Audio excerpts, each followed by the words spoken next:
Explosions tear through the harbour, battleships burn, planes fall from the sky, and chaos consumes the waters of Hawaii. It is December 7th, 1941, the day that would live in infamy.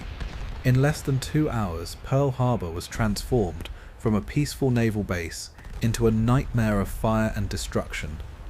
Tonight, as you fall asleep, we'll take you through every moment of that morning. The sudden strike, the desperate defences, the heroism and the aftermath. So close your eyes, let the sounds of history surround you, and drift into the entire story of the Pearl Harbor attack. The morning sun had barely touched the Pacific's surface when a powerful undercurrent of hostility began to flow across the world's oceans, unseen but inexorable.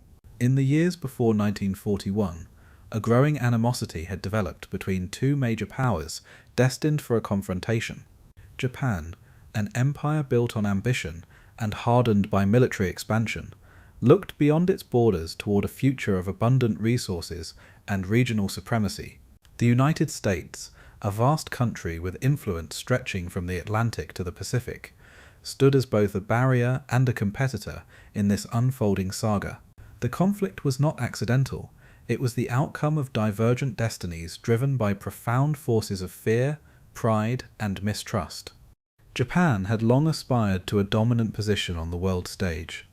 Its islands, though beautiful, were deficient in the resources needed to support a populace yearning for prosperity and an army hungry for glory. The Japanese war effort required steel, oil, and rubber, the essential fuel for a modern empire, commodities it could not produce in adequate quantities. By the 1930s, Japanese forces had marched into Manchuria and then further into China, intent on seizing what their nation lacked. The world observed with increasing apprehension, but in Tokyo, the leaders were guided solely by their vision of empire. They envisioned a greater East Asia co-prosperity sphere, a domain where Japan would reign as the supreme authority, with other nations submitting to its dominion. But in Washington, officials perceived a far more malevolent agenda. They saw not a march of progress, but the subjugation of weaker nations, a violent assertion of power that jeopardized stability throughout the Pacific. Americans were slow to act, hesitant to abandon their isolationist stance after the painful cost of the Great War. Yet the aggression on the Asian continent could not be perpetually ignored. As Japanese armies advanced and cities were engulfed in flames, the American conscience was pricked, compelling action driven by both moral indignation and strategic self-interest. America wielded economic pressure as its primary instrument. The United States enacted sanctions, cutting off the supply of oil, scrap metal, and other crucial resources. These actions were intended to curb Japan's ambitions, to compel a change in direction without resorting to military force. However, to the Japanese leadership, these sanctions felt like an economic noose, tightening ever more around their nation's neck. The oil embargoes, in particular, threatened to bring their military to a standstill. Japan was faced with an impossible choice: accede to American demands and abandon its imperial aspirations, or break free by force and seize the resources it could no longer acquire through trade. The pressure mounted daily until capitulation became an unacceptable option. A nation so deeply rooted in martial tradition could not and would not yield to foreign coercion. Generations of samurai ethos, revitalized in the modern military, called for action. Within the confines of Tokyo's war ministry and the quiet offices of the Admiralty, plans were being formulated in hushed conversations, plans that would disrupt the fragile peace of the Pacific. Admiral Isoroku Yamamoto, an officer of exceptional intellect and complex allegiances, foresaw the path that lay ahead. He had been educated in America, admired many aspects of its culture, yet understood that a conflict was almost certain. To stand by while Japan was slowly suffocated by an embargo was to him a betrayal of his people. America, for its part, misjudged how far Japan would go to safeguard its imperial destiny. A dangerous misconception existed in Washington, a belief that economic pressure alone could restrain the rising empire. Few conceived that a distant island nation, smaller in size and resources, would dare to challenge American might so brazenly. They were convinced that the Japanese would negotiate, that they would back down before any military action was taken. And so, in the final months of 1941, while diplomats engaged in fruitless talks in Tokyo and Washington, ships were secretly gathering on the other side of the ocean, preparing to attack. The tension, though largely unnoticed by the American populace, was almost palpable to those who monitored the shifting power dynamics. Naval officers reviewed intelligence reports with increasing concern, even as political leaders held out hope for a peaceful resolution. But the logic of empire does not accommodate peace when survival is at stake. Japan could see its oil supplies dwindling, measured in months, not years. Its leaders refused to let their fleets decay in port, while their adversaries closed in. Conquest, brutal and swift, seemed to them the only viable option. The plans they devised would extend deep into the Pacific, toward a harbour long thought to be secure, a symbol of American strength, Pearl Harbor. Yet before the bombs fell, before the scream of torpedoes broke the Hawaiian calm, a more profound story was unfolding, the story of two civilizations on an inevitable collision course. The origins of this story were complex and ancient. Japan, once a feudal and isolated land, had, in just over half a century, risen to challenge the world's greatest powers. Its victories over China and its triumph against Imperial Russia in 1905 had established its status as a modern military force. But with success came arrogance. Its leaders, from an aristocratic warrior class, believed their nation was destined for greatness, protected by divine providence and an unbreakable spirit. The United States, meanwhile, was an oceanic giant, a nation of industry and self-assurance. Having emerged from the First World War with enhanced authority, Americans believed in progress, in commerce, and in the principles of democracy. But they also believed in their right to protect their expanding interests across the Pacific. Hawaii was no longer a remote territory. It was a fortress, a cornerstone of American defense, and a projection of its power. With its battle fleet at anchor, Pearl Harbor served as a warning to any who might challenge American influence in the Pacific, or so they thought. Between these two giants, mistrust grew. Even as diplomats exchanged courteous language, suspicion intensified. Japan perceived American hypocrisy in its colonial holdings across the Pacific, and questioned why it alone should be denied an empire. The United States witnessed Japan's brutal occupation of China, and wondered how such aggression could be tolerated. Layer upon layer of misunderstanding, pride and fear constructed a barrier too formidable to overcome. Each side felt it had no other choice. Each side was convinced that history was on its side, and in that fatal self-assurance, they laid the groundwork for conflict. In Tokyo, the mood became more desperate. As 1941 progressed, the embargoes tightened, fueling an almost frantic sense of urgency among the military elite. Even the civilian government, initially hesitant, was swept up in the tide of warlike sentiment. Meetings became more heated, voices were raised, and fists were slammed on tables as generals argued that no great empire could survive on its knees. They spoke of Hawaii in hushed but resolute tones, a place whose destruction might shock the Americans into negotiation. The idea was audacious, even reckless, but audacity was what the moment seemed to require. Admiral Yamamoto, though deeply conflicted, applied his genius to the plan. He was concerned that a war with America might awaken a giant whose strength, once fully mobilized, would be irresistible. Yet he also knew that a devastating initial blow could buy Japan precious time. Time to consolidate its new territories, time to establish an island defense that might outlast American determination. This was the slender hope upon which Japan wagered its future. The more moderate voices within the Japanese government were silenced, unable to compete with the martial chorus demanding decisive action. But on the American side, there were those who sensed the impending danger.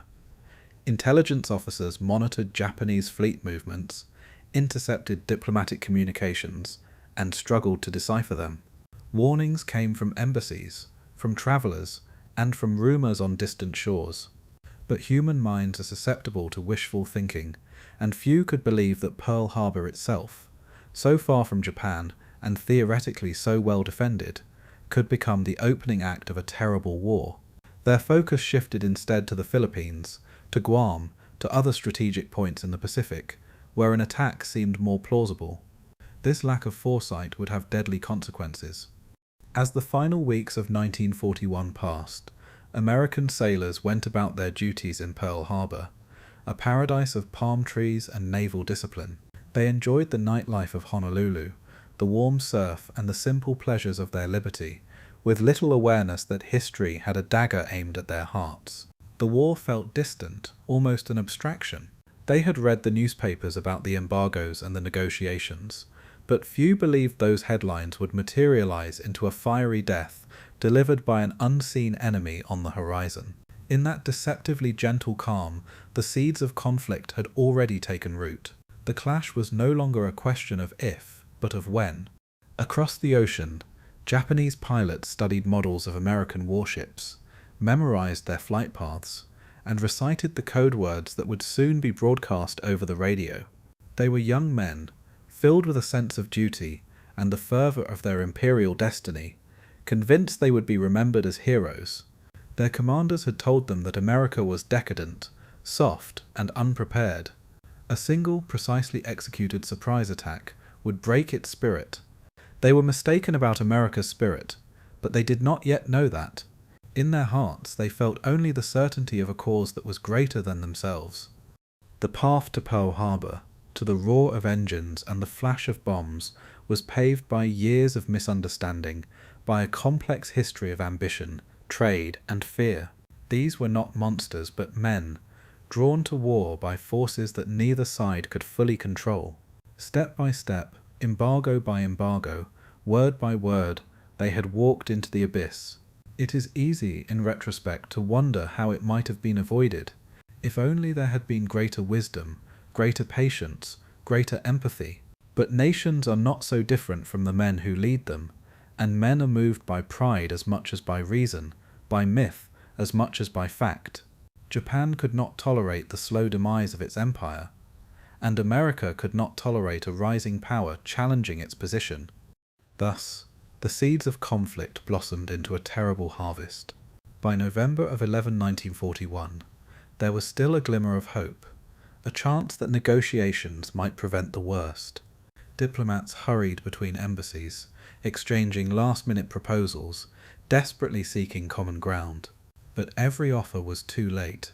Every word came after the plans had already been set in motion. The ships were already underway, concealed by the silence of the North Pacific, propelled by an iron resolve, and the hearts of men in Washington, in Tokyo, and in Pearl Harbor beat faster, some with apprehension, some with grim determination, all sensing that history was on the verge of a momentous change. In those final days, as 1,000 letters were sent home from the warships anchored peacefully, the world stood on the brink of catastrophe. Mothers and fathers wrote to their sons, lovers sent sweet promises, and sailors laughed about their holiday plans. They could not see, could not even imagine, that soon their harbour would be in flames, their ships would be sinking, and their comrades would be dying in the inferno. The seeds of conflict are never simple. They grow from unhealed wounds, from unspoken resentments, and from unchecked ambitions. They grow in the darkness, nourished by fear and pride, and so it was, on the eve of Pearl Harbor, that the seeds sown over decades finally reached their terrible bloom. A clash of empires, born in a century of transformation, was now poised to erupt in a single morning, a morning whose echoes would shake the world. For Japan, the time had come to risk everything, to gamble its empire and its honor on a lightning strike of war. For the United States, the time had come to awaken, though it did not yet know it. This was the story of two nations, drawn towards an inevitable confrontation by forces too powerful to resist. The winds of fate were gathering over the Pacific, carrying with them the scent of oil, of steel, of fire. In that quiet, in that moment before history turned, the seeds of conflict waited, ready to burst. It began with the rumble of marching boots across the muddy fields of Manchuria, a distant and troubled province in northeastern China. In 1931, Japan struck its first decisive blow in a new chapter of conquest, seizing Manchuria with breathtaking speed and remoulding it into the puppet state of Manchukuo. There, under a thin veil of legitimacy, Japanese administrators and industrialists began carving out a domain rich in minerals, farmland, and strategic value. The Manchurian conquest was not a mere act of aggression.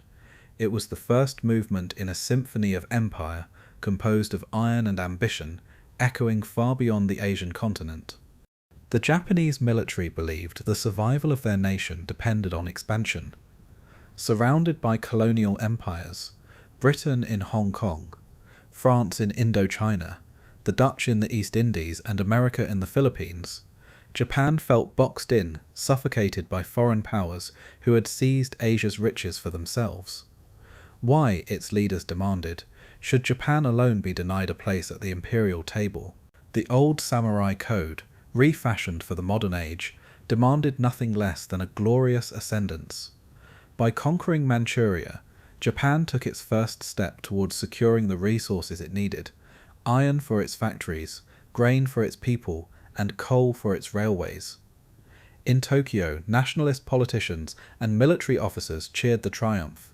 They believed their empire's path was now clear, onward, ever onward, to secure what was theirs by right of conquest. Yet this triumph only deepened their hunger, for Japan's volcanic islands could feed neither its people's stomachs nor its industrial ambitions. To the south lay the answer: Southeast Asia, a region overflowing with rubber, tin, oil, and rice. These were treasures beyond measure, vital to a nation dreaming of self-sufficiency and freedom from Western economic strangleholds. China, vast and fractious, became the next battlefield.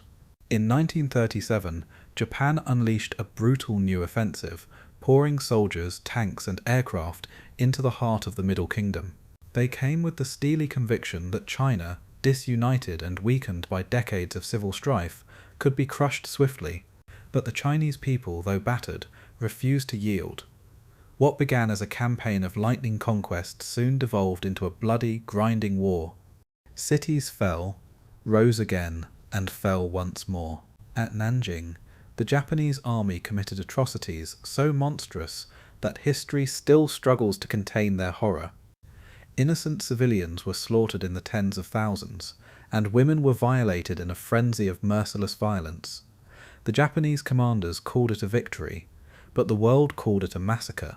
In the halls of power across the globe, a grim realization took hold. Japan had chosen a path of aggression, one that would not end with China. The Western colonial empires watched with mounting anxiety as the Japanese military machine ground forward, unstoppable, unrepentant, and hungry for more. The League of Nations, created after the First World War to keep the peace, condemned the invasions but proved toothless against Japan's iron will. American newspapers carried grim headlines, chronicling a war whose flames drew ever closer to the Pacific. For Japan's generals, victory in China was no longer about prestige or territory alone. It was about survival. The cost of sustaining the war effort soared, draining Japanese coffers and consuming vast quantities of oil and metal. Each new conquest demanded more resources than the last. The home islands, cut off from essential supplies, could not hope to endure a long war without fresh sources of fuel. And so the Japanese High Command turned its gaze southward, beyond China, to the rich colonies of Southeast Asia. French Indochina, the Dutch East Indies, and British Malaya lands brimming with oil, bauxite and rubber, ripe for the taking. The dream of the greater East Asia co-prosperity sphere burned bright in Tokyo. Propagandists told the people it was a noble cause, a crusade to liberate Asia from Western colonial masters, and to create a harmonious sphere under Japanese leadership. But beneath these lofty words lay a simpler truth. Japan intended to replace European rule with its own. It would build an empire strong enough to stand alone, never again forced to beg the West for the lifeblood of its industry. The United States watched with deepening suspicion. While Americans respected Japan's cultural achievements and its industrious people, they could not abide its expansion by force. Japan's conquest of China disrupted American trade and threatened an unstable Asian balance of power. Even more troubling, it seemed to expose the fragile myth of collective security built after 9. If Japan could simply seize territory at will, ignoring treaties and international protests, what hope remained for peace anywhere? In response, the United States moved to check Japan's aggression with the one weapon short of war still at its disposal: economic pressure. Washington restricted exports of scrap metal and aviation fuel, commodities vital to Japanese industry. The message was clear: stop the advance or suffer the consequences. But Japan did not stop. Instead, it dug in, determined to break China's resistance at any cost, even if it meant standing alone against the world. By 1940, the stage darkened further. The Second World War had erupted in Europe, drawing away the attention and resources of Britain, France, and the Netherlands. Their Asian colonies lay exposed, their garrisons thin. Japan saw its moment. That summer, Japanese forces began moving into northern Indochina, placing their boots squarely on the doorstep of the southern resources they coveted. Tokyo framed it as a defensive measure, but the West saw the truth. This was a springboard for future conquest, a staging ground from which Japan might strike deep into the European colonial network. The Western powers protested, but their protests were little more than paper. In their distracted state, they could do nothing to eject Japan from Indochina. America tightened its economic noose, expanding the embargo to include oil, the very fuel without which Japan's war machine would grind to a halt. In Tokyo, this was viewed as an existential threat, a direct challenge to Japan's survival. With the oil reserves in their homeland dwindling to a matter of months, Japanese leaders felt cornered.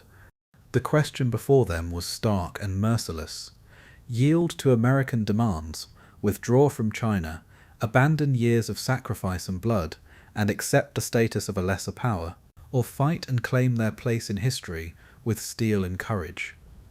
It was a question no samurai spirit could answer with surrender. The path was war. The only matter left to decide was where to strike and when. Southeast Asia gleamed before their eyes, a golden prize. The oil of the Dutch East Indies alone could power the Japanese fleet for years. The rubber plantations of Malaya, the tin mines, the rice harvests, these would secure Japan's empire against any blockade. But to seize these riches, Japan first had to neutralize the only navy strong enough to challenge their expansion: the United States Pacific Fleet, anchored like a slumbering giant at Pearl Harbor. The architects of Japan's expansion understood the stakes with a cold clarity. If they moved south while America still commanded its battleships, they risked annihilation. But if they could break America's sword in one furious stroke, then the road to Southeast Asia would lie open, unguarded. That was the calculus of empire: ruthless, logical, and utterly blind to the human cost. Ordinary Japanese citizens, watching from afar, were fed a diet of triumphal propaganda. Newspapers spoke of liberating Asia from white colonial rule, of forging a new brotherhood among Asian peoples. School children learned of Japan's mission to uplift its neighbors, but behind these bright slogans stood men willing to burn cities, to slaughter civilians, and to enslave entire populations for the empire's glory.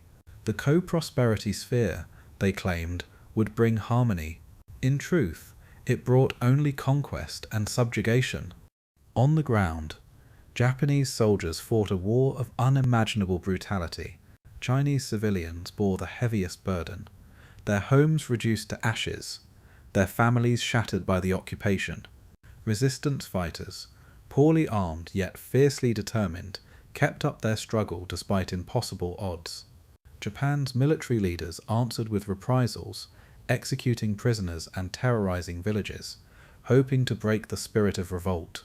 But each act of cruelty only deepened the hatred, forging a cycle of vengeance that stained the soil with endless blood. And yet, even as the war raged on, Japan's appetite remained unsatisfied. Its armies had taken vast stretches of Chinese land, yet still China refused to surrender.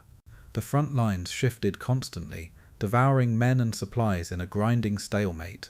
The factories back home could barely keep up, hungry for oil, for steel, for copper, for every mineral that modern warfare demanded.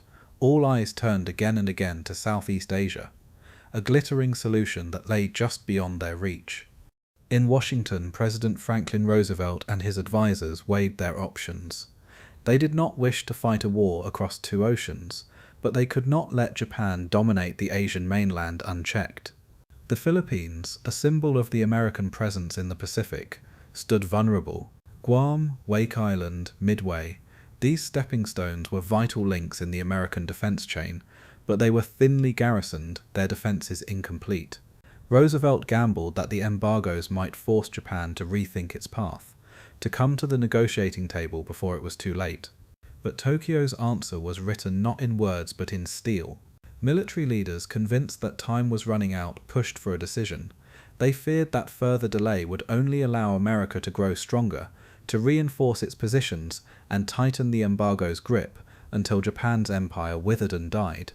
The Navy demanded a bold stroke, something to stun the Americans and buy Japan the freedom of action it desperately needed.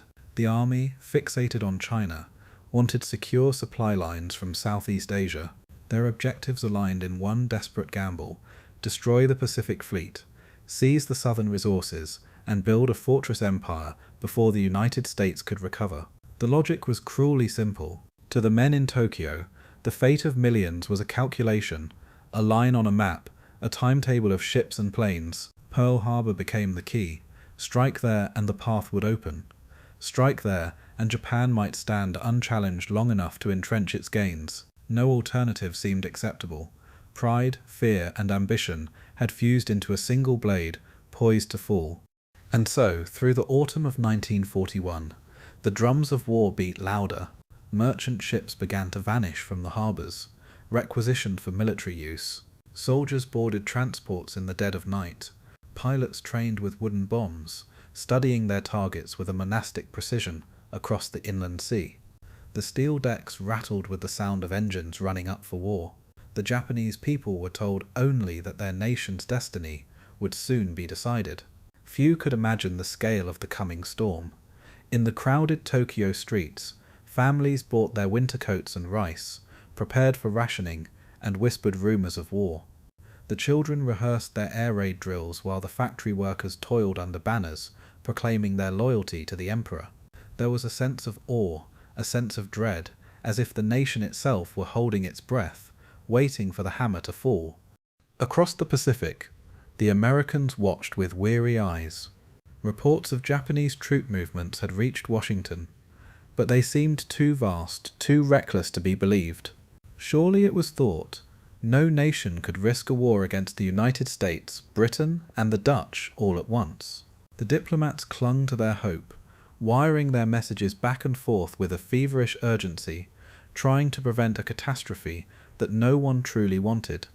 But events had gathered a momentum of their own. Japan's expansion had taken on a logic that was beyond politics, beyond diplomacy. It was now the engine of survival, a machine that could not be stopped without a fight. And as December approached, that machine had pointed itself like an arrow straight at Pearl Harbor. The stage was set. The dreams of empire, the fear of strangulation, the rage against the West, all had driven Japan to this precipice. Southeast Asia had promised salvation, but only if America's navy could be broken in a single crushing blow. The die was cast, though many still prayed it might be turned aside. In these final weeks before the war, the soldiers and sailors who would carry out Japan's ambitions prepared themselves in silence. They studied photographs of the warships, memorized the codes, and rehearsed until they could strike blindfolded. They believed they were fighting for a righteous cause, that the gods of their ancestors were watching over them, that their courage would earn them victory and glory. They were wrong, though they did not know it yet. The future that waited beyond the dawn was a crucible of fire and suffering that would consume everything they thought to be unshakable. But for now, Japan stood ready, convinced that its hour had come. The empire's appetite could no longer be satisfied by trade or diplomacy, only war remained. Thus, in the autumn winds of 1941, Japan's march across Asia had reached its climax. the conquest of China, the hunger for resources, the determination to drive out the Western colonial presence. These forces had combined into a single destiny. Pearl Harbor, distant yet vital, lay in the crosshairs of history, and soon the world would be set ablaze by a choice that had been made in the shadow of an empire, a choice that had been born of expansion, of pride, and of desperation. In the wide sweep of the ocean that lay between California's shorelines and the distant reaches of Asia, the United States had planted a steel-hard stake: Pearl Harbor. By the late 1930s, America's Pacific strategy had crystallized around this vital anchorage, a jewel of engineering that had been carved into the Hawaiian landscape, commanding the mid-ocean crossroads with a silent vigilance. It was more than a harbor, it was a fortress, a symbol of American power, a declaration that no enemy would cross these waters without a challenge. The American flag, which was snapping in the trade winds above the battleships at anchor, signified a new age of reach, of resolve, and of readiness. For decades, the American military thinkers had grappled with a haunting question. If war had come to the Pacific, how could the United States project its strength across thousands of miles of open ocean? The answer had taken form in a simple principle: a forward bastion that had been planted firmly in Hawaii, from which the Pacific Fleet could steam forth and meet any challenge. Pearl Harbor, which was blessed with a naturally deep channel, had offered exactly that. It had become the linchpin of the American naval doctrine, an anchor for both a defense and the promise of a counterattack. The plan, which was known in the formal circles as War Plan Orange, was built upon the bitter lessons of geography. America's mainland, though it was vast and powerful, was separated from Asia by an expanse of water that no battleship could cross quickly. Without a secure base in Hawaii, the fleet would have been forced to sail from San Diego or San Francisco, wasting the precious days and exposing itself to a disaster. But with Pearl Harbor, that was fully garrisoned, the fleet could refuel, rearm, and launch its operations against any enemy who had dared to threaten the American interests in the Far East. And those interests were not small. The United States by 1941 had held the territories and the protectorates that were strung like pearls across the Pacific: the Philippines, Guam, Midway, and Wake Island. Each was a stepping stone, but each was vulnerable without the mighty shield of the Pacific Fleet. Pearl Harbor had stood at the heart of this web, which was defending the arteries that had carried the commerce and the influence to the Asian Rim. In the mind of the American strategists, it was the keystone of everything that they had hoped to build, everything that they had vowed to protect. In the years before the Great Crisis, the military engineers had transformed Pearl Harbor from a sleepy harbor into a marvel of modern warfighting infrastructure. The dry docks, which were capable of servicing the Navy's largest vessels, the fuel tanks, which were holding millions of gallons of precious oil, and the machine shops, which were echoing with the hammering of the repairs, all of these had given Pearl Harbor its iron heartbeat. The aircraft hangars had housed the squadrons of the patrol planes, their propellers ready to slice the air at the first sign of danger. The coastal guns, the bunkers, and the searchlights had crowned the approaches, which were standing watch each night against a threat that most had believed would come, if at all, from the sea. Yet the American command had faced a problem that a strategy alone could not resolve. The Pacific was simply too large, its horizons too distant to guard every approach. The idea that an enemy might strike from the air, who was launching a blow from hundreds of miles away, had seemed to be far-fetched to many officers. The battleships, which were still the pride of the Navy, had ruled their imagination. Their towering turrets and their thick armour had promised a dominance. The carriers, though they were increasingly vital, were not yet the masters of the doctrine, who were still viewed by many as the supporting players to the battleship's mighty guns. In this overconfidence had lain a seed of a tragedy, which was hidden yet growing. There was no shortage of a caution, at least on paper. The training exercises had played out the imagined attacks on Pearl Harbor, with the officers who were simulating the torpedo runs and the aerial bombardments. The reports had warned of the vulnerabilities, which were suggesting the torpedo nets, the increased air patrols, and the better radar coverage. But the budgets, the turf battles, and the complacency had slowed the transformation of those warnings into the real defences. The army, which was responsible for the ground and the air defence of Hawaii, had struggled to modernise its aircraft inventory and to integrate its operations with the Navy. Even as the tensions had risen with Japan, the gaps had remained unaddressed and dangerous. And still, the Pacific Fleet had steamed proudly into Pearl Harbor's calm embrace, ship after ship that was anchoring beneath the palm-studded hills.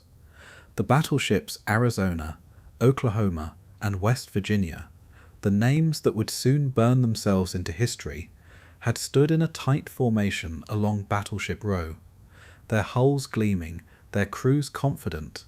The sailors had performed their drills in the tropical sun, had practiced loading their shells, had polished their brass fittings, and had written their letters home.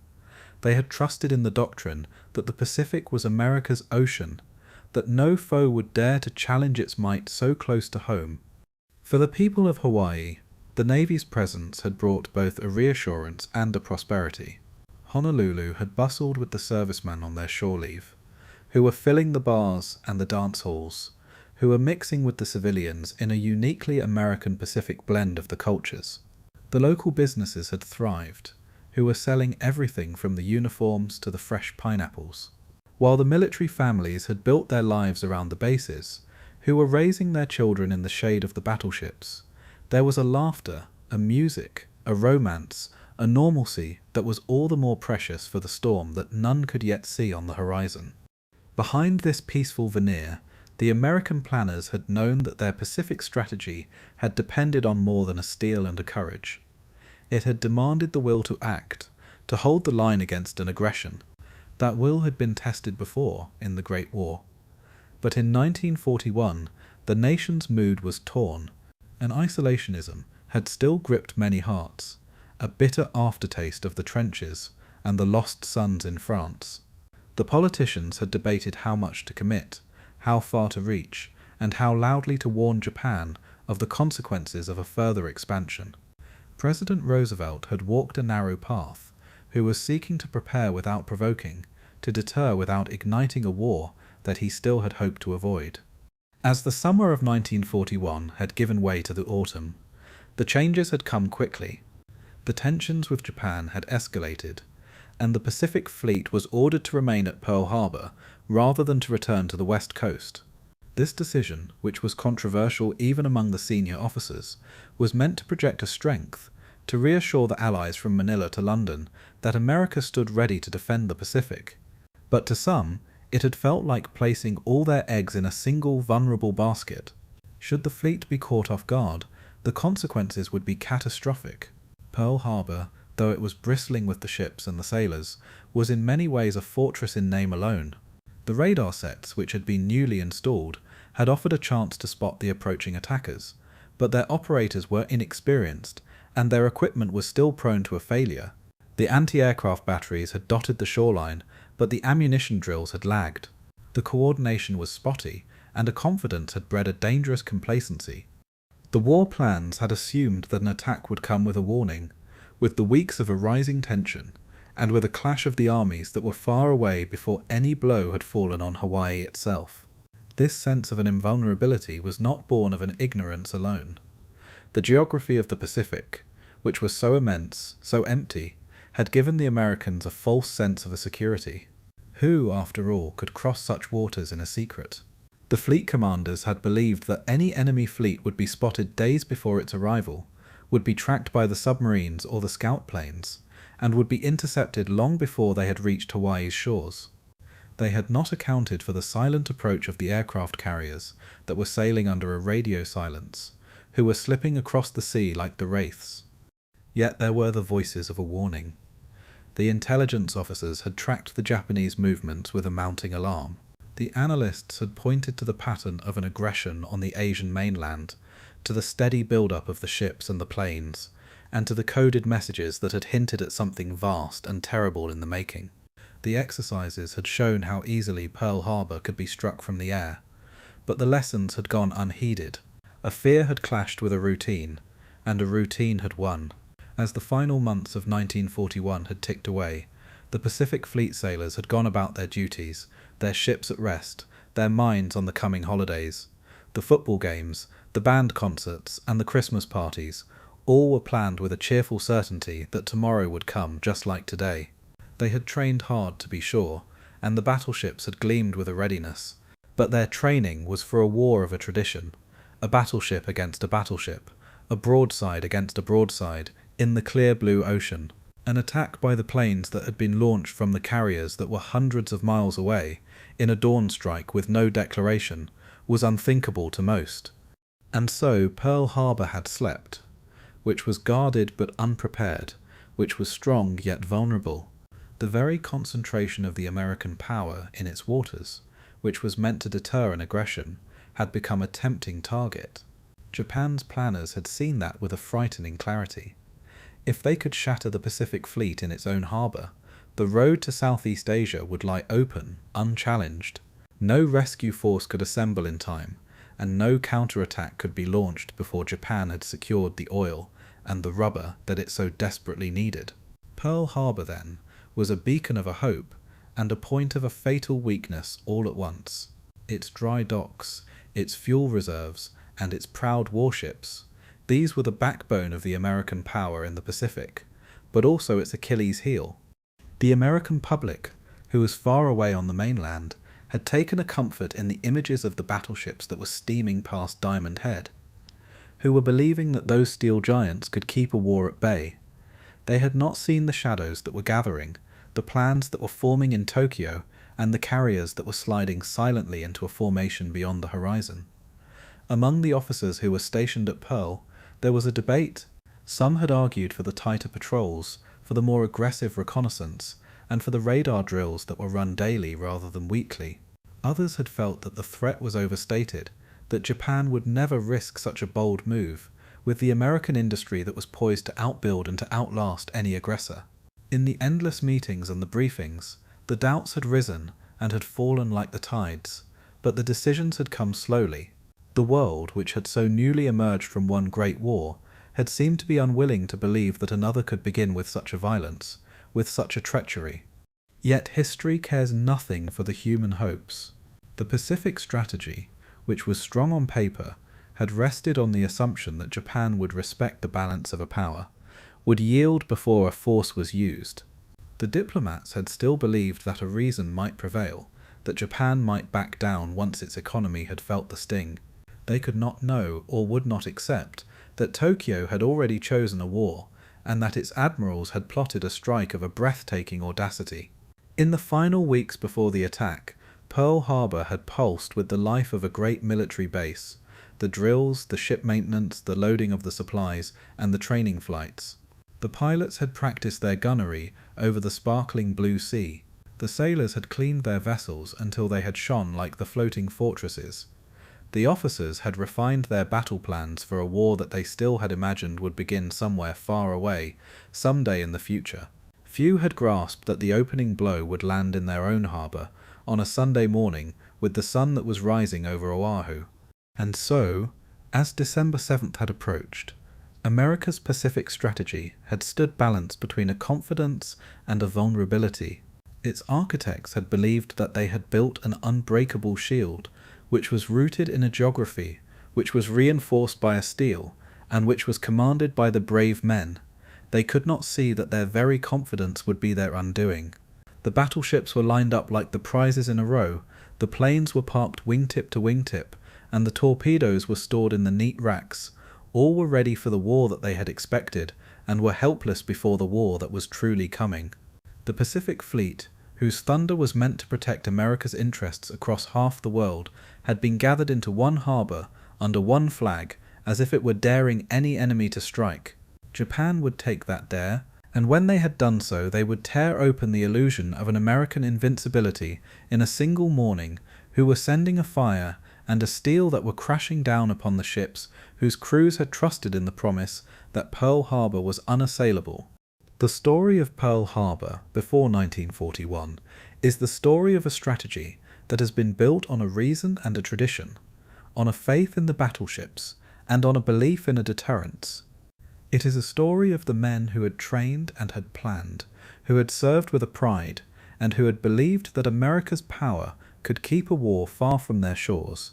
But history, which is ruthless and unpredictable, had had other plans.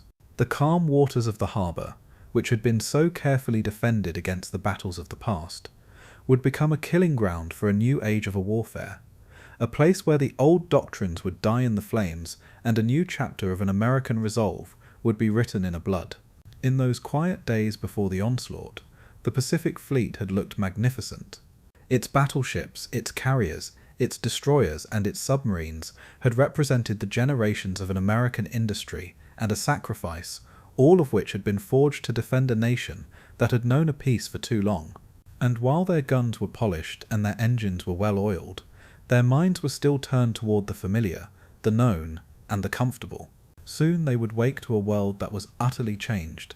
But for now Pearl Harbor had stood watch, which was proud and serene, which was ready for the battles of yesterday, and which was fatally unready for the thunderstorm of tomorrow. In the silent chambers of Tokyo's naval headquarters, behind the doors that were guarded by a tradition and a secrecy, a plan was taking shape that would change the course of history. The Empire of Japan, which was driven by an ambition and was squeezed by the tightening grip of the American sanctions, had stood at a crossroads. Its generals and its admirals, the men who had been raised in the harsh codes of a duty and a sacrifice, had debated how best to break the chain that was binding their nation's future. A war, which had once been only a possibility, had become a certainty in their eyes, and in that certainty they had sought a strategy that was so bold, so devastating, that it might deliver them a decisive advantage before America could bring its mighty industrial arsenal to bear. At the center of this unfolding drama had stood Admiral Isoroku Yamamoto, a man of a remarkable intellect and of the deeply conflicting loyalties.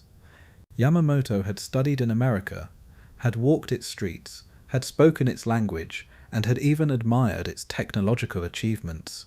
He had understood the American spirit in a way that few of his peers had. He had respected its capacity for a resilience and its vast industrial might. Yet his loyalty to the Emperor, to Japan's survival, had burned even brighter. Yamamoto was no warmonger, but he was a realist. He had known that the odds were stacked against Japan if it had fought a drawn-out war against the United States. Only a crushing, a stunning first blow could buy Japan the time that it had needed to build a defensive fortress across Asia. And so, in the meeting rooms that were dimly lit by the glow of the oil lamps, the plans were drafted and were redrafted, were examined and were argued over, until one terrifyingly clear option had emerged. Strike Pearl Harbor, strike hard, strike without a warning, crush the Pacific Fleet in a single day, and break America's will before it could find its feet. It was a strategy that was as daring as it was dangerous. For the generations, Japan had revered its navy as a shield, a wall of steel that was protecting its homeland from an invasion. To commit nearly the entire carrier force to an attack that was thousands of miles from a home was to risk everything. If the American defenders had somehow repelled the assault, if the carriers were destroyed or were crippled, Japan would stand exposed and helpless before the wrath of an enraged United States. But the alternatives were even worse. Japan's oil reserves, which were thanks to the embargo, would run dry within a year. Without a fuel, its warships would rust at an anchor, its planes would sit silent on the runways, and its empire would choke on its own ambition. Southeast Asia had offered a salvation, but only if the American fleet at Pearl Harbor was first rendered impotent. Otherwise, any move southward would be countered by the American battleships that were striking from Hawaii, who were severing Japan's lifeline before it could secure the oil and the resources that it had needed. Yamamoto had understood all this with a cold precision. His genius was not merely tactical, but was deeply strategic. He had seen how America might respond, how its people, who were once enraged, would rise to a level of a production and a resolve that were unmatched by any nation on the earth. The only hope was to stun them so completely, to buy so many months of a breathing room, that Japan could build a ring of the conquests that was too strong for America to penetrate. It was a gamble of a breathtaking audacity, which was rooted in a desperation as much as in a calculation. In the autumn of 1941, Yamamoto's staff had begun to lay out the details of this impossible mission. They had studied the harbours of Oahu with a painstaking care, who were collecting the photographs, the tide charts, and the shipping schedules. They had built the models of Pearl Harbor itself, which were complete with the miniature battleships and the piers, who were training the pilots to recognize their targets by a heart. The Japanese planners had considered every obstacle, the shallow waters, the anti-torpedo nets, and the narrow channels, and had devised the ingenious solutions. The special torpedoes with the wooden fins would allow them to strike in the water that had once been thought to be too shallow for such weapons. The armor-piercing bombs, which had been adapted from the battleship shells, would be carried by the dive bombers to punch through the thick decks. Each day, Yamamoto had pressed his subordinates harder, who were drilling them with the relentless urgency of a man who had known how narrow the margin for an error would be. They had rehearsed the attack again and again, who were launching the mock raids over the Japanese bays that had mirrored the Hawaiian landscape. The pilots had memorized their timing down to the second. Their minds focused with an almost spiritual intensity on the moment that they would lift off from their carriers to deliver Japan's desperate blow. Meanwhile, the politicians in Tokyo had wrestled with the moral question of a surprise attack. Some had argued that an undeclared strike would brand Japan as a villain before the entire world, which was inviting a condemnation that might unite every Western nation against them. But Yamamoto and the High Command had seen no choice. A warning would give the Americans a time to prepare, to disperse their ships, and to launch a counterattack that would smash the Japanese fleet before it could finish its mission. The plan had depended on an absolute, a blinding surprise, and so they had chosen a silence, who were willing to wear the mask of a treachery for the sake of an empire. Throughout the autumn, the machinery of a war had gathered its terrible momentum. In the shipyards of Kure and Yokosuka, the mechanics had worked around the clock, who were preparing the 6 carriers that would spearhead the assault: Akagi, Kaga, Soryu, Hiryu, Shokaku, and Zuikaku. These floating fortresses would carry the fate of the nation on their decks. The crews had drilled day and night, the pilots had memorized the signal codes, and the armourers had counted out the torpedoes and the bombs with a careful precision. Every movement was measured, and every error was ruthlessly corrected until the fleet had stood ready like a coiled serpent. Yamamoto had watched over it all, with the burden of a prophet. He had not relished this war, but he had accepted its necessity. He had warned his superiors that if America was not swiftly defeated, Japan would be dragged into a conflict that it could never win. He had feared that the giant might wake, its vast industries roaring to a life, who were producing the ships and the planes beyond accounting. But he had also believed that if Pearl Harbor could be crippled, Japan might have the time to entrench, to fortify its empire so thoroughly that no counterattack could break through. That was the narrow hope to which he had clung, the only hope that he could offer his emperor. November had waned. The plan had moved from a paper to a reality. The orders were issued with a steely calm. The carrier strike force, which was known as the Kido Butai, would sail into the vast emptiness of the North Pacific, which was far from the shipping lanes, and was cloaked in a radio silence. There they would steam in a formation, with thousands of sailors who were sharing a dreadful secret. They would strike Pearl Harbor at a dawn, then would turn south to cover Japan's simultaneous invasions of the Philippines, of Malaya, and of the Dutch East Indies. It was a war plan of a sweeping ambition, one that had gambled all on the sharpness of its opening blow. The final councils were tense, who were haunted by the weight of what was to come. The senior admirals had reviewed the intelligence reports, the weather maps, and the supply lists. They had understood that even the smallest mistake, a broken radio, a storm at a sea, an American scout plane, could doom the entire mission. Yet no one could offer an alternative. The fleet at Pearl Harbor had to be destroyed. There was no other way.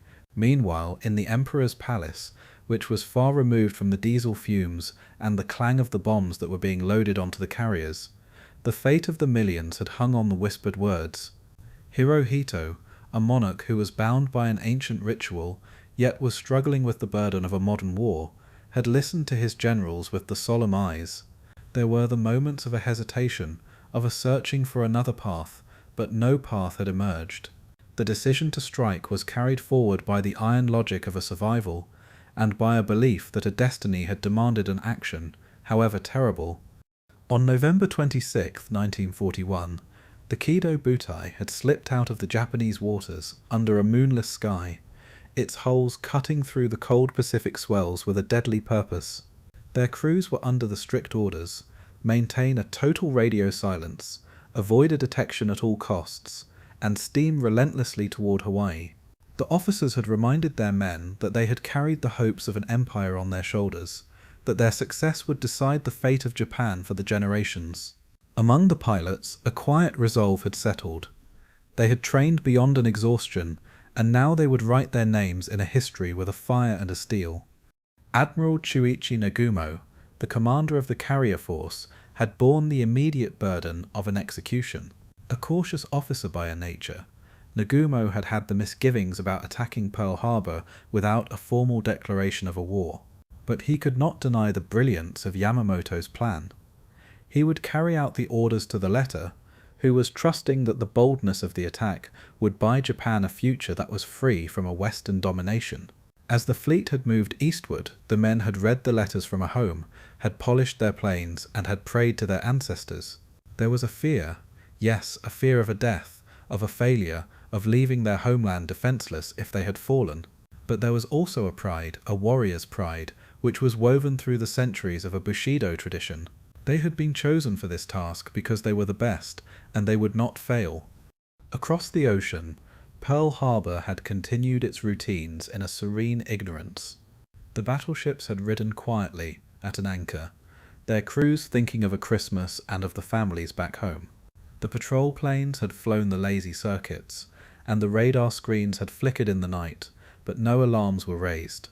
A war, if it had come, was expected somewhere else, sometime later. Few could imagine that an enemy fleet might dare to cross the trackless North Pacific, to strike them in their own bastion. Yamamoto's strategy was built on exactly that disbelief. He had wagered that America, which was secure in its illusions, would be the most vulnerable, precisely where it had felt the most safe. If the hammer blow had fallen there, which was shattering the Pacific Fleet, then perhaps an American resolve might crack, or at least might falter long enough for Japan to seize its empire of the resources.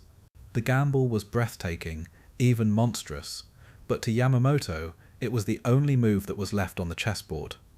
As the Kido Butai had advanced, the lookouts had scanned the grey horizon for any sign of a discovery. The weather reports were passed by the coded signal flags. As silent as the ghosts, the sea had grown colder and the waves had grown rougher, but the ships had pressed on, who were carrying their fatal cargo. The hundreds of planes that were lined up on their flight decks had waited for the moment to rise into a history. The night before the attack, the final briefings were given. The pilots had gathered in the hushed circles, who were listening to their commander's last words. The maps were studied by a lantern light, and the targets were memorized to the smallest detail. In those tense hours, there was no thought of a mercy, only of a duty, and of a victory. Each man had known what was at stake: the survival of Japan, the honor of their families, and the fate of their comrades who were fighting across Asia. Yamamoto himself had remained far behind, in the secure command posts of Japan, who was listening for a word from the fleet that he had shaped into a weapon of a terrible precision. He had known, in the depths of his heart, that what he had set in motion might fail, that he might awaken a giant whose anger would drown Japan in a ruin. But his mind had been clear, and his logic had been ruthless. It was better to strike first and to risk all than to wither away in a slow defeat. As a dawn had neared on December 7th, the carriers had reached their launch point, which was north of Oahu. The pilots had strapped into their cockpits, which were heavy with the smell of a fuel and of the nerves, their engines warming under the cold morning sky. The command was given. The Zero fighters, the dive bombers, and the torpedo planes, they all had roared into the air, a rising swarm that was bound for Pearl Harbor. Below them, the carriers had turned gently into the wind, who were launching a wave after a wave of a steel-winged vengeance. Back in Japan, the officers had bent over their radios, who were listening to the coded signals that would confirm that the attack had begun. The moment had come, a moment that had been born of the years of a frustration, of the dreams of an empire, and of the iron will to survive. Yamamoto, who was far from the thunder that he had unleashed, could only wait, who was knowing that within a few hours Japan's fate would be sealed, for a triumph or for a destruction. Thus did Japan's war plan take a shape, which was born from a desperation and was sculpted by a brilliance that could see no other path. It was a plan that was forged in a courage and a fear which was carried by the young men who had believed that they had served something that was greater than themselves. The decision to strike Pearl Harbor was no accident, no mere whim.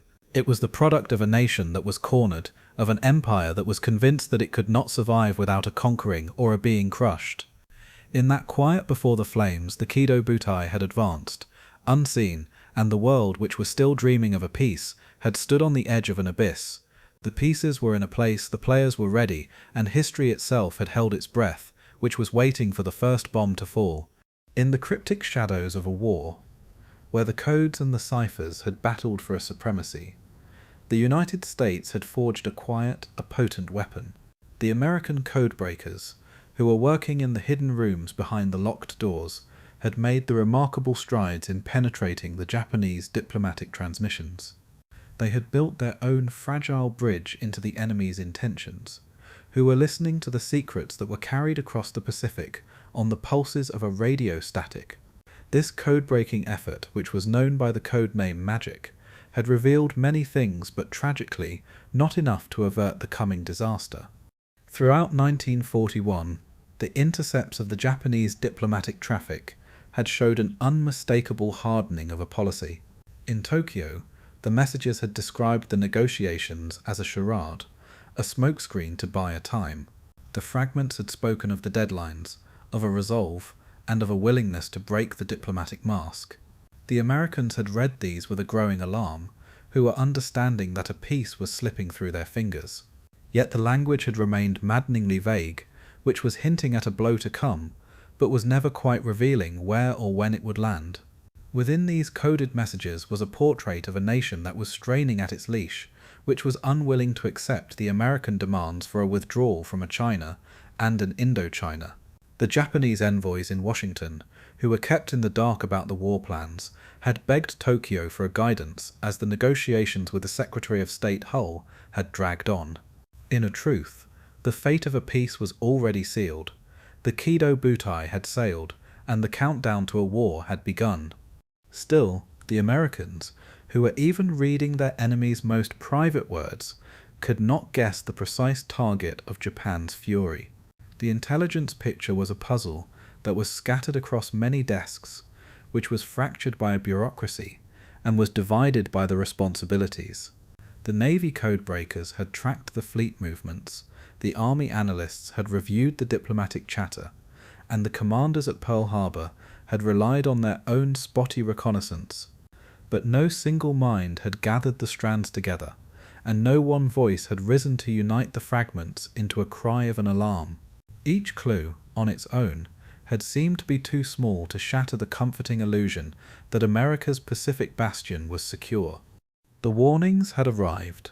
From an Australia had come the rumours of a Japanese carrier activity. A Dutch intelligence had reported the strange shipping concentrations in the northwestern Pacific. The British sources had spoken of the Japanese troop build-ups, and of the freighters that were ready to move south. These signals had floated through the channels that were already clogged with an information, and each had competed with 1,000 other threats that were demanding an attention. Who could know which, if any, had pointed to a mortal danger?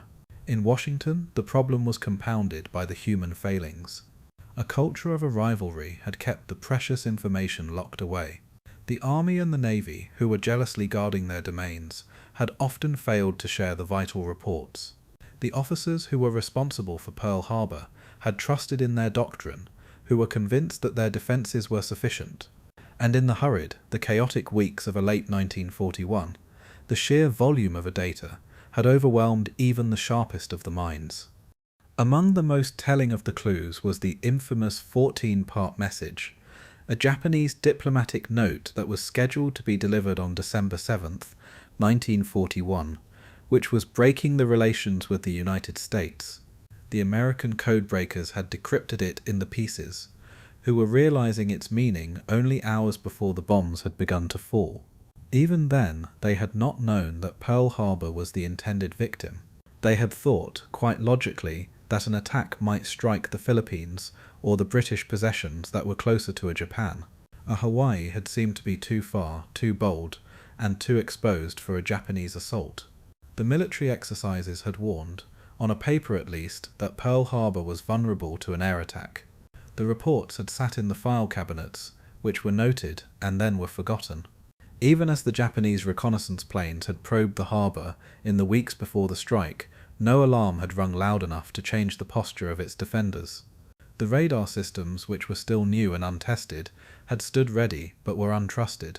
The training had focused on the traditional battleship engagements, not on the swirling chaos of a carrier-borne surprise raid.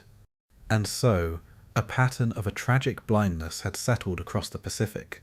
The radar stations on an Oahu were turned off during the certain hours, their operators undertrained and underappreciated. The air patrols were limited by a budget and a weariness, their range too short to sweep the full approaches to Hawaii. The submarines had patrolled, but not in enough of strength to seal the ocean against the silent advance of the Kido Butai. As a dawn had approached on December 7th, the American commanders had believed that a war was coming, but not to a Pearl Harbor. They had expected, reasonably, that Japan would strike the Philippines, which were closer to its lines of supply and to its vital southern targets. No one could conceive that 6 Japanese carriers had crossed the storm-lashed emptiness that was north of Hawaii, who were ready to unleash a torrent of destruction with a surgical precision.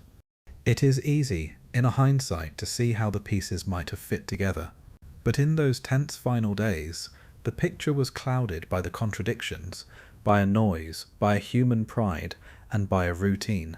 The United States had spent the decades who were building a Pearl Harbor into a fortress. To believe that it could fall to a sudden, an undeclared blow had seemed to be a betrayal of a logic. The commanders and the politicians alike had assumed that the Japanese would fight honorably, who were declaring a war before they were striking. They had underestimated the desperation that was driving Japan's strategy, the willingness to embrace a treachery in order to secure a moment of an advantage. The American codebreakers had worked heroically, who were capturing more fragments of the puzzle each day, but the fragments could not replace a certainty, and a certainty was what the commanders had demanded before they were turning a peacetime base into a fortress of a war. They had needed a hard proof, not a hint, before they were disrupting the lives of the thousands of the men and the women with a full mobilization. Without that final, a decisive clue, a Pearl Harbor had slept beneath a fatal calm. There was, in a truth, no shortage of the warning voices. The intelligence officers had spoken of Japan's military build-up, of the fuel stockpiles that were being loaded onto the freighters, and of the carrier movements that were cloaked in a secrecy. The diplomatic staff had feared a rupture in the negotiations, and had pleaded for a readiness. In Hawaii itself, a few officers who were uneasy with the sudden stillness in the Japanese radio traffic had worried that something was terribly wrong, but a worry had not translated into an action. On December 6th, as the final pieces of the 14-part message had arrived, a tension had spiked. President Roosevelt himself had remarked that something was about to break. The messages were dispatched to the commanders across the Pacific, who were warning of a potential Japanese offensive within a days, but the warnings were too vague, who were arriving too late to save the ships that were resting in a Pearl Harbor. A fate which was aided by a confusion had made its final move. The American garrison on an Oahu had gone to bed on a December 6th with a little sense of a doom. The sailors had written the letters, had attended the parties, and had played a football on the soft green fields near the water. The army pilots had joked about the training flights on the next morning. Even those who had suspected a trouble had believed that it would come by a sea in the form of a sabotage or perhaps a landing somewhere in the islands, They had not dreamed of the squadrons of the torpedo planes that were bearing down on a battleship row, their engines tuned to a perfection after the months of the secret drills. In those final hours before the onslaught, the signals had crackled across the ocean. Some desperate, some routine. All were lost in the static of a human assumption. The reports of the Japanese submarines that were sighted off of Hawaii, the strange echoes on a radar, and even the movement of the carrier-based radio traffic, all had filtered through a system that was unprepared to process so many contradictions. A war was coming, but no one could name the place, and no one could name the hour. The failure was not of a technology alone, it was a failure of an imagination. The American leaders had prepared for the wars that they had known. The fleet battles between the dreadnoughts, the land campaigns in China, and the colonial skirmishes across Asia. They had not trained their minds to grasp a sudden coordinated airstrike from the north, which was launched in a total silence and with a total ruthlessness. It was an oversight that was paid for in a blood and an iron. And yet, even in the confusion, there were the moments that might have changed everything. On the morning of December 7th, the radar operators at an Opana point had seen a massive flight of the aircraft that was approaching from the north. They had called it in, only to be told that it was likely a flight of the American bombers that were expected from the mainland. The warning was ignored, which was filed away as a routine, and was dismissed in the crush of an ordinary Sunday morning. A minute later, the Japanese planes had dived through the bright Hawaiian sky, their bombs and their torpedoes already committed to their dreadful mission.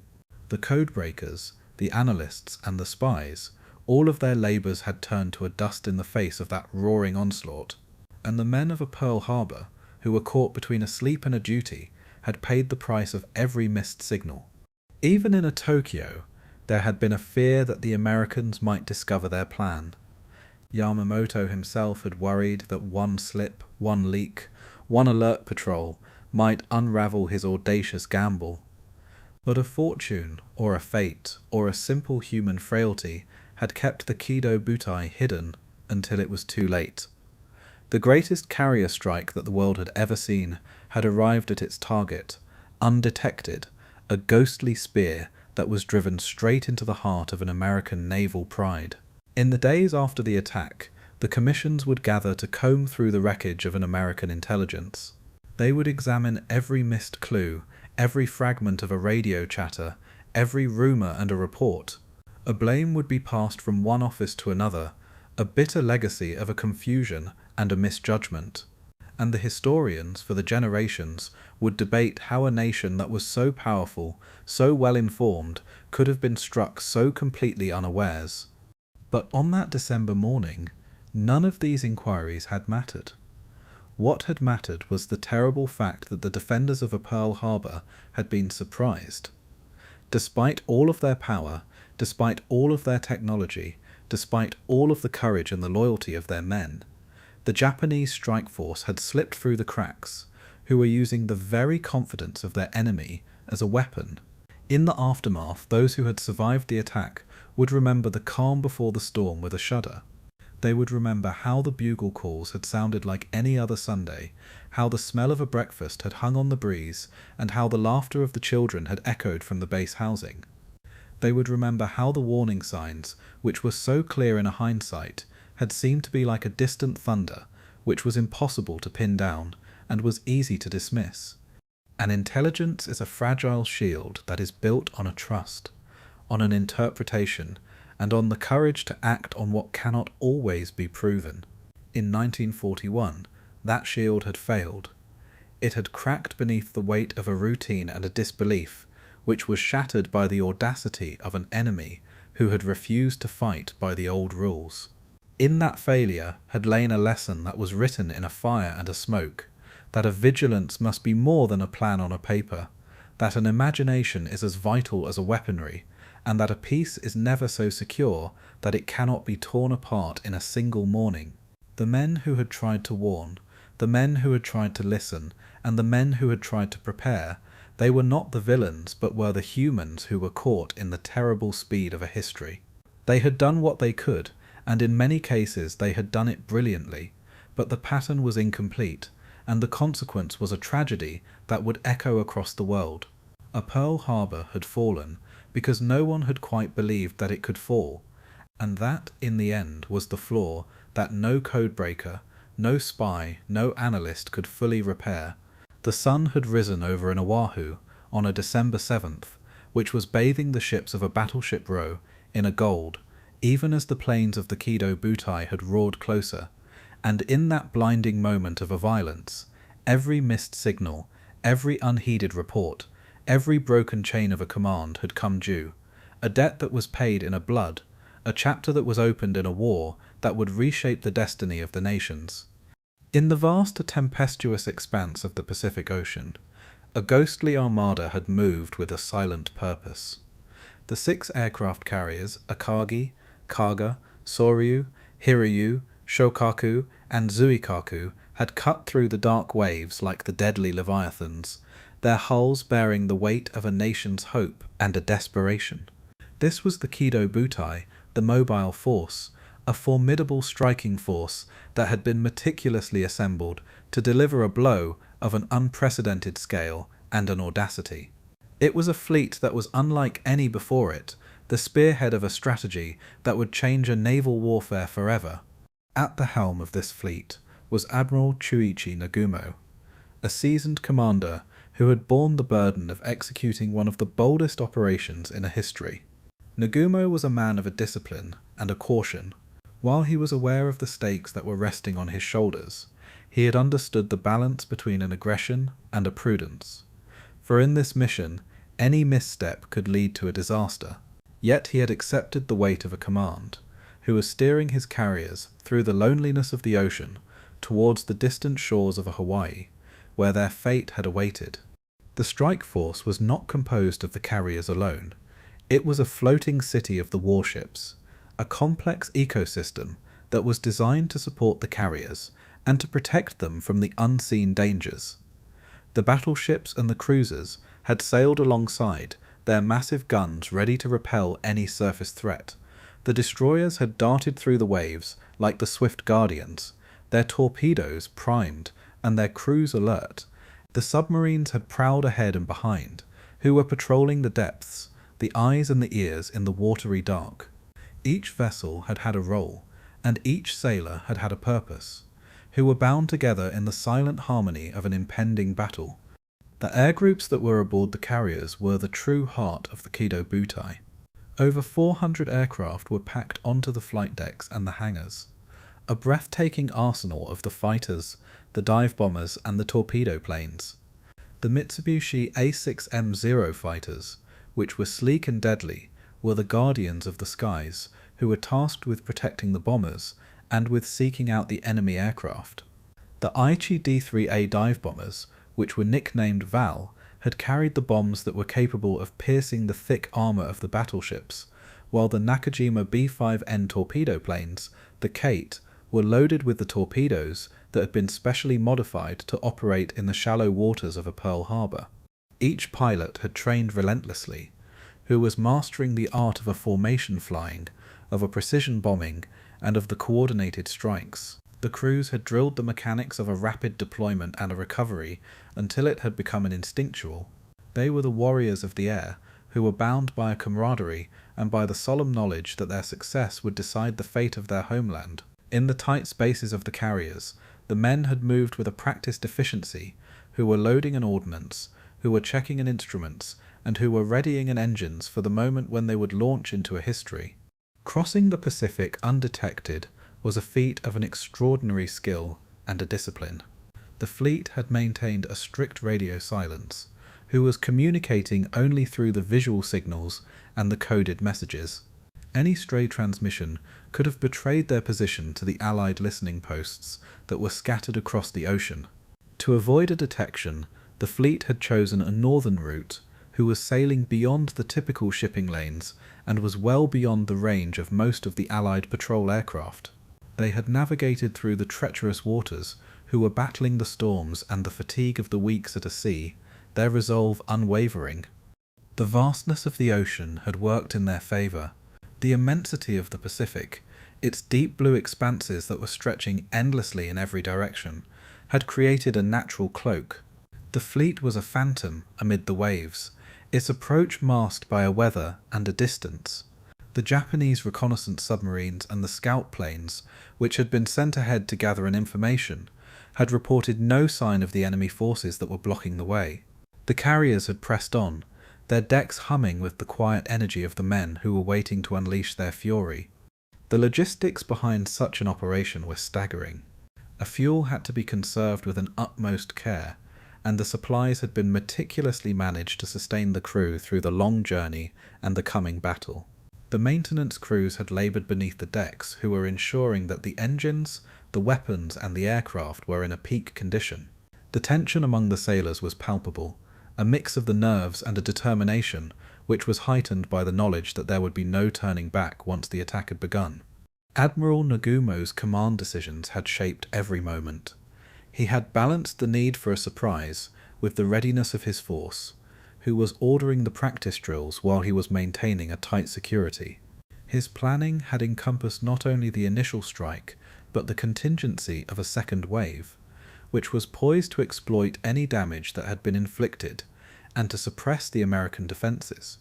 The carriers' air groups were divided into the striking units, each of which was assigned the specific targets, the battleships, the airfields, and the support vessels, which were coordinated to maximise a destruction within the narrow window of an opportunity.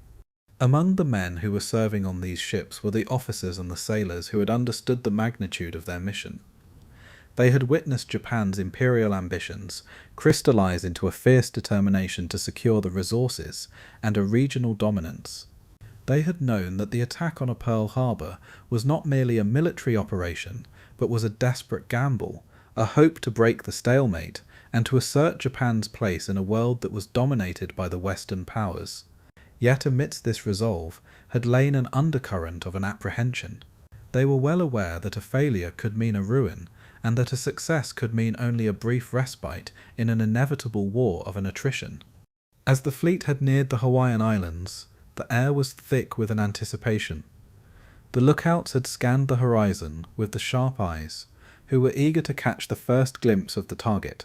The men had checked and had rechecked their weapons, who were finalizing the preparations for a dawn strike that would echo through a history. The pilots had visualized their flight paths, had memorized their targets, and had steeled themselves for the chaos of a combat. The crossing of the Pacific had tested every skill, every nerve, and every ounce of a discipline. It was a journey not just of a miles, but of a resolve, a march toward the unknown, which was driven by the conviction that the dawn would bring either a glory or a destruction.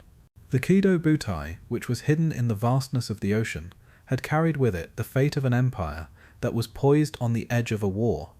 In those final hours before the attack, the carriers had lain silent beneath the stars, their decks still and their engines cooled. The men had prepared for the long night ahead, who were knowing that when a morning had come, the world would change forever. The strike force, which had crossed the thousands of the miles undetected, was ready to unleash the fury that would shatter the calm of a Pearl Harbor, a testament to a human ingenuity, a courage, and the terrifying calculus of a war. The night before the world would change forever was, on the surface, unremarkable. Across the Pacific Ocean, two very different worlds had prepared in a silence, one that was braced for a battle, the other that was unaware of the storm that was gathering just beyond the horizon. A December 6, 1941, was a day that was marked by the quiet routines, the fleeting moments of a joy, and the steady hum of the lives that were going on as usual. Yet beneath the calm, a history had poised itself to leap into the violent unknown. On the decks of the Japanese carriers, which were hundreds of the miles that were northwest of Hawaii, the atmosphere was tense but was focused. The strike force had steamed in a near-total radio silence, its presence a phantom that was moving through the vast ocean. Admiral Chuichi Nagumo's command ship was a hive of an activity, as the officers and the sailors had worked with a precision to finalize the preparations for the dawn attack. The ship's corridors had echoed with the soft clatter of the weapons that were being inspected, of the aircraft that were being armed, and of the last-minute briefings that were being given. In the cramped briefing rooms, The pilots and the aircrew had studied the maps and the target diagrams, their faces lit by the flickering glow of the lanterns. Each had known that the coming hours would define their lives, either in a glory or in an oblivion. They had reviewed the flight paths, had memorized the coordinates, and had rehearsed the attack formations with a solemn intensity. The mechanical sounds of the aircraft that were being fueled and were checked had mingled with the quiet conversations, the prayers that were whispered for a courage and a protection. Below the deck, the mechanics and the ordnance crews had laboured tirelessly.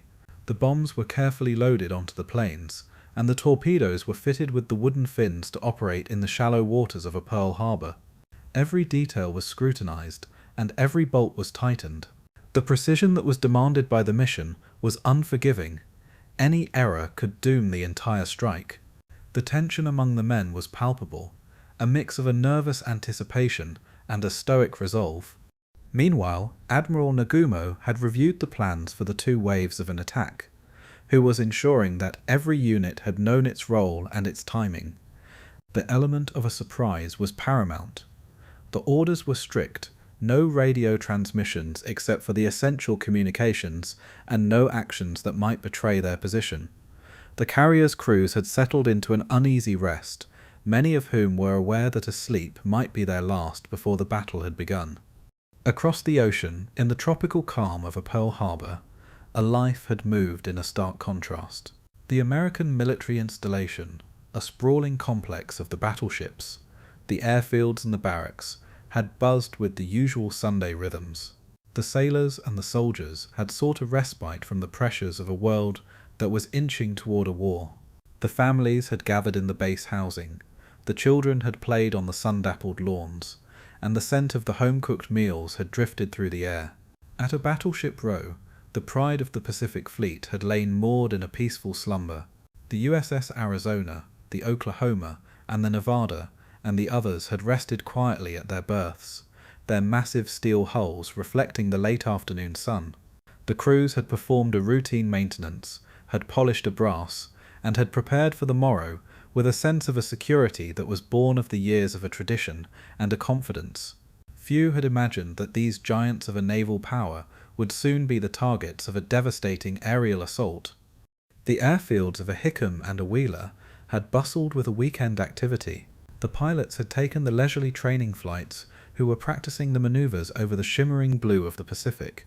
The ground crews had conducted the repairs, had cleaned the aircraft, and had prepared for the routine drills that were scheduled for the following day. The relaxed atmosphere had belied the heightened state of an alert that a war had demanded, but such was the nature of a peacetime Sunday. Yet, despite the outward tranquility, the subtle signs had hinted at a world that was on the brink. The intelligence reports had filtered through Washington, which were suggesting the rising tensions and the possibility of a conflict. The commanders had issued the discreet reminders to maintain a vigilance, but no specific warnings had reached the men on an Oahu to shatter their routine. The radar stations had operated sporadically, and many of the lookout posts were understaffed, a reflection of the budget constraints and of a lingering belief that a Pearl Harbor was safe from a sudden attack. On the evening of December 6th, a social life in Hawaii had thrived. The dance halls, the cinemas, and the restaurants had filled with a laughter and a music as the islanders and the servicemen had mingled in a carefree celebration. The tropical air was warm and was fragrant, which was carrying the distant sounds of the waves that were lapping against the coral reefs. The visitors and the residents alike had enjoyed the rare quiet before the storm, who were unaware that this night would soon be etched into a history. In the barracks and the quarters, the sailors had written the letters home, who were sharing the news of their lives and the dreams of returning to their loved ones. Some had confided the anxieties, the vague unease that comes with the rumours of a war, while others had revelled in the camaraderie of their friends. The stories were told, the jokes were exchanged, and the plans were made for the holidays, a fleeting normalcy that would be shattered with the rising sun. The military leadership in a Pearl Harbor had balanced a routine with a preparation. The officers had reviewed the defensive plans, had conducted the briefings, and had checked the equipment. Though they were without a full awareness of the imminent threat, the training had focused largely on the conventional naval engagements. The possibility of a large-scale air attack on the harbour itself had seemed to be remote to many. The anti-aircraft batteries were in a place but were only partially manned, and many of the crews had remained untested in the combat conditions. The communication channels had hummed quietly as the messages had passed between the commands, who were unaware of the silence that had cloaked the approaching Japanese fleet. The sense of an isolation on the islands, which were far from the continental United States, had fostered a certain complacency. A confidence in the strength of the Pacific Fleet, which was combined with a belief in the diplomatic protocols, had led many to dismiss the likelihood of a surprise strike. At the same time, the civilian population of Honolulu had gone about its daily life with a mixture of an optimism and an uncertainty. The local newspapers had carried the headlines about the tense international relations, yet a daily life had pressed on. The schools had remained open, the markets had bustled, and the rhythms of an island culture had continued, undisturbed. Few could imagine that the peaceful harbour that was visible from their windows would soon become a battlefield. In the military hospitals and the supply depots, the preparations were underway in a case of a conflict, but these were largely the theoretical exercises. The infrastructure for an emergency response was present but had not been tested. The medical personnel were on a duty, yet the scale of the tragedy that would soon arrive was unimaginable. The calm before the storm was deceptive, a fragile illusion that was masking the coming chaos. As a night had deepened over the islands, a sense of a stillness had settled. The sailors and the soldiers had rested in their bunks, some who were sharing the quiet conversations about the future. The officers had made their rounds, who were checking on a readiness and a morale. The moon had cast a silver glow on the waters of a Pearl Harbor, which was reflecting the serene beauty of a tropical paradise that was on the edge of a destruction. Across the ocean, the Japanese carriers had slipped ever closer, the hum of their engines a quiet herald of the storm to come. The final checks were made, the weapons were secured, and the pilots had prepared for the dawn. The tension that was aboard the ships was a taut wire, which was stretched tight with the weight of an expectation and a fear. The men had understood that the coming hours would test their courage and their resolve as never before. Thus, the eve of an attack was a moment that was suspended between two worlds, one that was poised for a war, the other that was caught in the innocent embrace of a peace. It was a night of a quiet preparation, of the lives that were intertwined with a duty and a hope, and of the histories that were converging toward a violent turning point. The morning of a December 7th would shatter this fragile calm, who was transforming the tranquil harbour into a crucible of a fire and a steel, and was forever altering the course of the Pacific War. A December 7th, 1941, had dawned over a Pearl Harbor with the deceptive tranquility of a typical Hawaiian Sunday. The sky was clear, the ocean was smooth, and the air had carried the familiar warmth of the tropics. It was a morning that had promised a rest, a routine, and the simple pleasures of a peaceful day. For the thousands of the men and the women who were stationed at a Pearl Harbor, a life had moved with a measured calm, who were unaware that this serenity was but the fragile surface of a storm that was about to erupt as the first light had crept over the horizon. The ships at a battleship row had stirred from their slumber. The sailors had risen, some who were stretching in the fresh morning air, others who were already focused on their duties. The decks had gleamed under the rising sun, which were polished and were prepared for what most had believed would be a day like any other. A breakfast was served, a laughter had echoed from the mess halls, and the rhythms of a routine had unfolded with a comforting predictability. On the USS Arizona, the Oklahoma, and the West Virginia, and on the other mighty vessels that were moored side by side, the crews had moved about with a practiced efficiency. The maintenance teams had conducted the inspections, the engines were tested, and the armaments were cleaned. The battleships, the symbols of an American naval power, had sat poised but were relaxed, who were anchored in the harbour that they had long considered to be a fortress. The officers had discussed the plans for the day ahead, who were often focused on the training exercises and the minor repairs. Meanwhile, at the nearby airfields of a Hickam and a Wheeler, the pilots had prepared their aircraft for the routine patrols and the training flights. The mechanics had checked the engines, and the ground crews had performed the last-minute tweaks. The sound of the propellers that were spinning up, and the low hum of the aircraft engines had mingled with the chatter of the servicemen. The sky, which was wide and was inviting, had seemed to be an open canvas for a day of peace. The civilians and the military families in Honolulu had moved through their Sunday rituals. The markets had bustled with the early shoppers, the children had played in the streets, and the churches had welcomed the worshippers. The scent of the fresh fruit, of the tropical flowers, and of the salty sea air had filled the atmosphere. On the surface, the island had pulsed with a life that was normal, was vibrant, and was unaware of the catastrophe that was on the horizon. Yet beneath this veneer of a calm, the subtle tensions had lingered. The intelligence officers had monitored a radio traffic, who were searching for the signs of an unusual activity. Some radar operators at an Opana point had detected the unidentified blips that were moving rapidly toward the island. But given the limitations of the technology and the prevailing assumptions, these signals were largely dismissed. They were believed to be the friendly aircraft or the false echoes, nothing to raise an alarm. On the decks of the ships, the men had exchanged a light-hearted banter, who were blissfully ignorant of the silent shadows that were approaching. Many were writing the letters home, who were sharing the hopes and the dreams that would soon be torn apart. Others had prepared their uniforms or had tended to their personal tasks, their minds filled with the comforts of a routine rather than with the horrors to come. As the morning had progressed, the first signs of the impending attack had begun to emerge.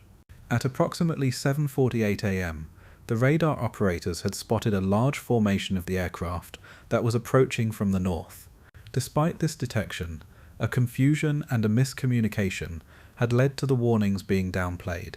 An air warning officer had reportedly believed that the blips were a flight of the American B-17 bombers that were expected from the mainland and had dismissed the report, a critical error in the chain of command. Minutes later, the lookouts at the top of the battleships and at the harbour's edges had caught the first glimpses of the incoming Japanese planes. Their silhouettes, which were distinct against the brightening sky, had confirmed the worst fears too late. The attackers had swept over the horizon in the two waves. Their numbers and their coordination, unlike anything that the defenders had ever encountered. The surprise was total. The sailors had scrambled from below the decks, who were racing to their battle stations as the first bombs had fallen. The explosions had ripped through the harbour, who were sending the plumes of a smoke skyward. The air had filled with the roar of the engines, with the staccato of a machine gun fire, and with the anguished cries of the wounded. In the mere minutes, the calm of the Sunday morning had shattered into a chaos and a carnage. The Japanese attack was precise and was devastating. The torpedo planes had targeted the battleships that were moored in a tight formation, while the dive bombers had struck at the airfields and the support vessels. The fighters had roared overhead, who were strafing the runways and were defending their strike groups from any airborne resistance. The coordinated assault had demonstrated the deadly efficiency of a carrier-based aviation, a tactic that was still new to a naval warfare. Throughout the harbour, the men had faced the nightmare with a bravery and a desperation. The fires had erupted, the ships had burned, and the water had turned dark with an oil and a debris. Many had found themselves who were trapped below the decks as the explosions had torn through the compartments. The rescue efforts had begun amid the inferno as the survivors had pulled the wounded from a wreckage and had tried to contain the spreading flames. The airfields, which had once been the centres of a calm activity, were transformed into the battle zones. The aircraft on the ground were destroyed or were damaged, which was limiting the defenders' ability to respond effectively. The pilots had rushed to get their planes airborne, but had faced the overwhelming odds. The suddenness and the scale of the attack had overwhelmed the communication networks, which was complicating any coordinated defence. Despite the shock, the acts of a courage had emerged. The sailors had manned the anti-aircraft guns, who were firing into the swarming enemy planes. The firefighters and the medics had risked their lives amid a burning oil and a collapsing structures. The commanders had improvised the responses, who were attempting to organise a resistance even as the situation had deteriorated rapidly. The human cost was immense. More than 2,400 Americans had lost their lives that morning, with the hundreds more who were wounded. The ships, which had represented the backbone of an American naval power, were crippled or were destroyed. The damage had extended beyond the tangible losses, which was striking a blow to a morale and was shaking the confidence of a nation that had believed itself to be safe from such a surprise. Yet, even in the darkest of the moments, the spirit of a resilience had begun to flicker. The survivors had pulled together, who were tending to their comrades and were clearing a debris. The harbour, though it was scarred, had remained a vital strategic point, its defenders determined to recover and to fight back. The attack on a Pearl Harbor would become a symbol of a sacrifice, of an endurance, and of the unyielding resolve to face a formidable enemy. That Sunday morning, which had begun with the serene promise of a rest, had become a pivotal moment in a world history. The abrupt shattering of a peace had ushered the United States into a global conflict that would redefine the 20th century. The calm before the storm had been brief, a fleeting moment that was lost amid the roar of the engines, the flash of the explosions, and the courage of those who were caught in the maelstrom. The memory of that morning endures, which is etched into the collective consciousness as a testament to both the fragility of a peace and the strength that is found in a unity and a determination.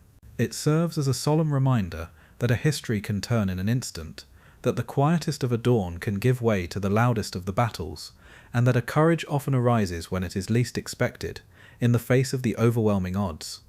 The morning sky over a Pearl Harbor on a December 7th, 1941, was suddenly rent by the shrill roar of the Japanese aircraft engines, a terrifying prelude to a destruction. At precisely 7:55 a.m., the first wave of the Japanese attack had descended upon the unsuspecting American fleet, who was unleashing a meticulously planned onslaught that would shock the world and would alter the course of a history.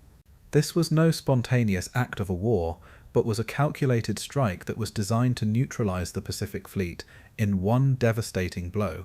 The attack wave was composed of nearly 180 aircraft that had been launched from the 6 aircraft carriers that had crept undetected across the vast Pacific. Their targets were chosen with a ruthless precision. The battleships, the airfields, the repair facilities, and the critical infrastructure that had formed the backbone of an American naval power in the Pacific. The Japanese commanders had understood that to win a decisive advantage, they had needed to strike hard and fast before the United States could respond. As the first planes had soared low over the harbour, the sailors and the soldiers below had barely had a time to grasp what was unfolding. The initial shock had come with the deafening explosion of the bombs and the torpedoes that were finding their marks on the mighty battleships. The USS Arizona was among the first to suffer a catastrophic hit. A massive armour-piercing bomb had slammed through her forward deck and had detonated the forward ammunition magazines, which was triggering a colossal explosion that had torn the ship apart and had sent the plumes of a smoke and a fire into the sky. The horror of that moment had left an indelible mark on all who had witnessed it. Simultaneously, the torpedo bombers had launched their deadly payloads against the clustered ships, who were exploiting the shallow harbour waters with the modified torpedoes that were designed to run beneath the surface without striking a bottom. The USS Oklahoma had taken the multiple torpedo hits, which was capsizing swiftly, and was trapping the hundreds of the men below the decks. The nearby, the USS West Virginia and the USS California were also struck, their hulls breached and their fate sealed in a matter of minutes. The dive bombers had targeted the airfields, such as a Hickam Field and a Wheeler Army Airfield, who were seeking to destroy the American aircraft before they could take a flight. The buildings had burned, the runways had cracked under the weight of the explosions, and the planes on the ground were engulfed in the flames. The aim was clear: to deny the US any immediate air response, which was blinding the defenders in the crucial opening moments of the attack. The ferocity of the first explosions had shattered the normal rhythms of a Sunday morning. The men who were in the breakfast lines or were tending to the routine tasks were suddenly thrown into a chaos. The air had filled with an acrid smoke and with the sound of a shattering glass and a splintering wood. A panic and a confusion had mingled with the acts of an incredible bravery as the sailors and the soldiers had rushed to man their stations, who were firing the anti-aircraft guns in a desperate attempt to repel the attackers. The harbour, which had once been serene and orderly, had become a maelstrom of a fire and a smoke. The oil slicks had caught afire, who were sending the fiery ribbons across the water's surface, while the damaged ships had listed and had groaned under the strain of a damage. The sky was thick with the silhouettes of the enemy planes that were weaving through an anti-aircraft fire, who were executing their missions with a ruthless efficiency. Despite the devastation, the American gunners had fought back fiercely. The harrowing sight of the comrades who were falling had not deterred those who had scrambled to defend their home. The small arms fire and the flak batteries had opened up, which were creating the deadly zones of a resistance amid the chaos. The fighter pilots had taken to the air, some who were hastily scrambling from their hangars, who were engaging the Japanese planes in the desperate dogfights.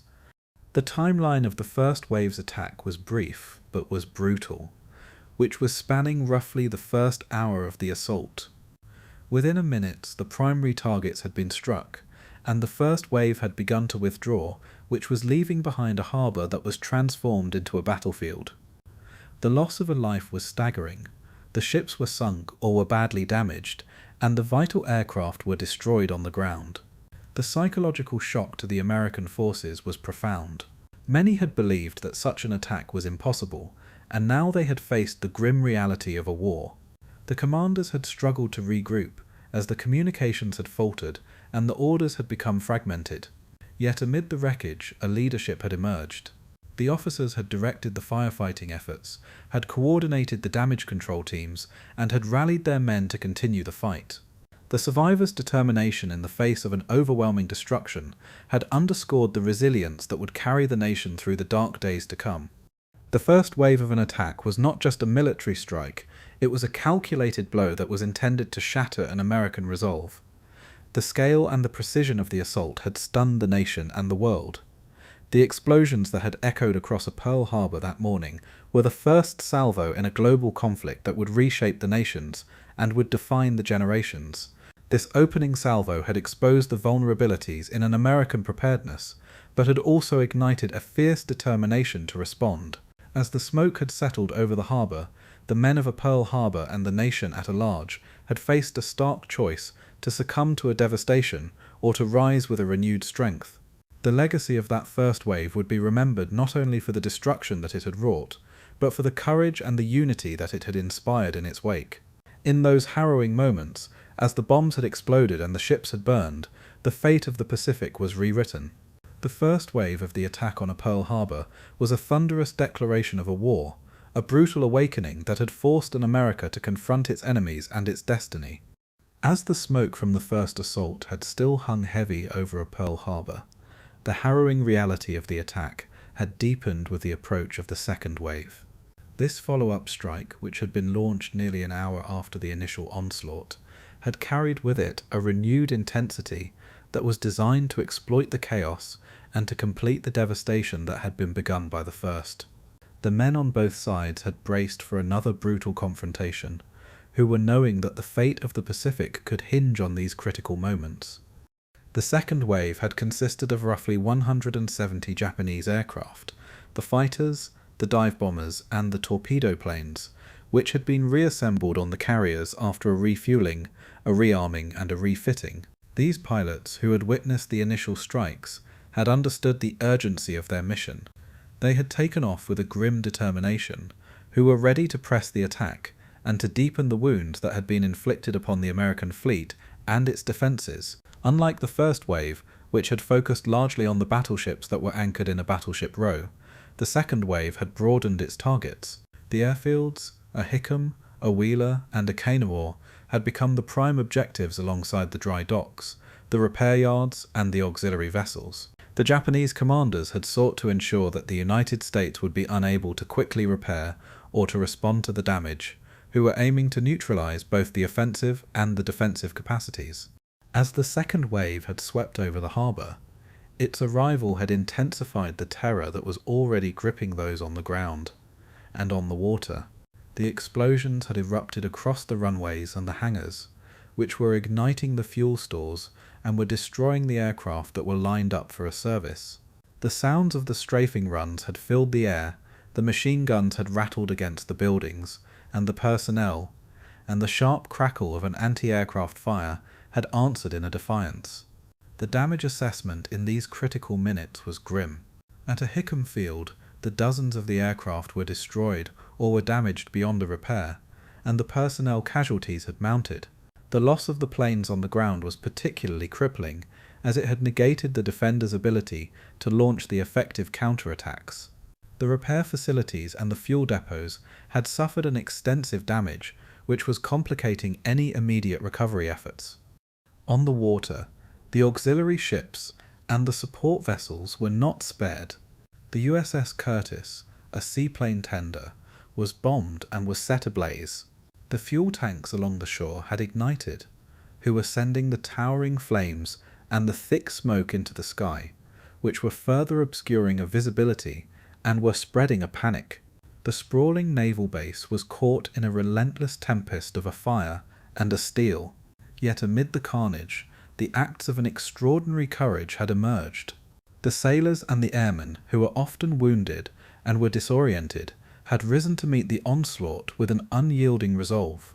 The firefighting crews had battled the towering infernos, who were working under the shadow of an exploding ammunition and a collapsing structures. The damage control parties had rushed to seal the breached compartments, to stem a flooding, and to stabilize the listing ships. In the air, the American pilots who had managed to scramble had engaged the enemy despite the overwhelming odds, who were outnumbered and were outgunned. These men had fought the dogfights with a fierce determination, who were striving to protect their homeland from the deadly assault. Many had flown the outdated aircraft, who were forced into a combat against the superior maneuverability of the Japanese Zero fighters. Yet their resolve had never faltered. The stories of a heroism had spread quickly. On the USS Nevada, Lieutenant Commander Paul Larson had led a valiant effort to get his battered battleship underway, who was attempting to maneuver it away from the crowded harbour to prevent a further damage. Though it was heavily damaged, the Nevada's crew had refused to surrender the ship, who were fighting the fires and were maintaining an anti-aircraft fire to the very end of the attack. Elsewhere, the crew members on the USS California had battled to keep the ship afloat, who were combating the fires and a flooding that were caused by the multiple torpedo hits. The medical personnel had tended to the wounded amidst the explosions and a smoke, their calm professionalism saving the countless lives. The small groups of the sailors had worked tirelessly to rescue the trapped comrades, who were carrying them through the burning corridors and the submerged compartments. The human spirit had shone the brightest in the face of a destruction. The men had improvised the weapons, had manned the abandoned stations, and had offered the words of a comfort to the terrified. Despite a confusion and a fear, a discipline had endured, which was reflecting the deep bonds that were forged in a training and a shared hardship. These moments of a bravery had underscored the resilience that would become the foundation for an America's recovery and an eventual victory. As the second wave had concluded, the Japanese aircraft had turned toward their carriers, which were leaving behind a harbour that was transformed into a scene of a ruin. The fires had burned unchecked, the ships had smouldered, and the cries of the wounded had echoed amid the destruction. The damage was immense, and yet the American forces, who were battered but were unbroken, had begun to organize their response. In the aftermath of the second wave, the true scale of the attack had come into a stark relief. The 8 battleships were damaged, with the 4 that were sunk or were capsized. The nearly 200 aircraft were destroyed or were severely damaged, and over 2,400 Americans had lain dead.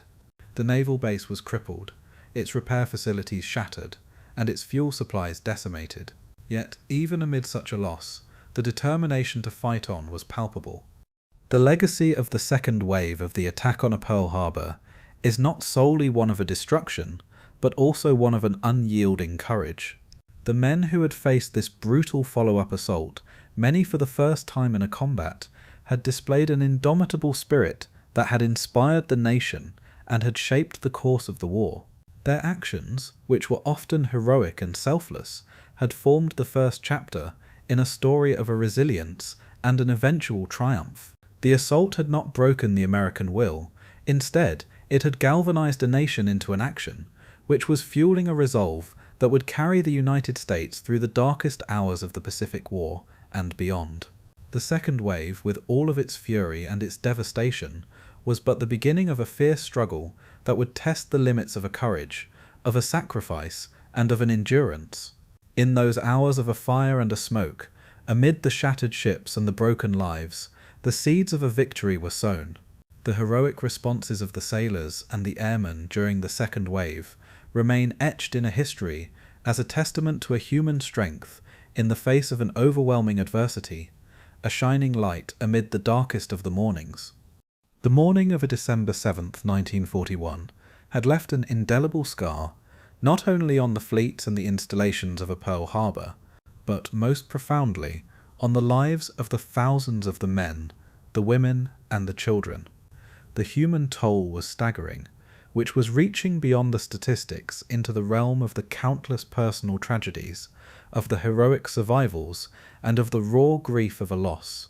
As the dust had settled over the harbour, the true cost of the attack had begun to emerge in a wrenching detail. More than 2,400 military personnel had perished in the assault, with nearly 1,200 who were wounded, many grievously. The overwhelming majority were the sailors who were stationed aboard the battleships, and the support vessels that were caught in the merciless strike.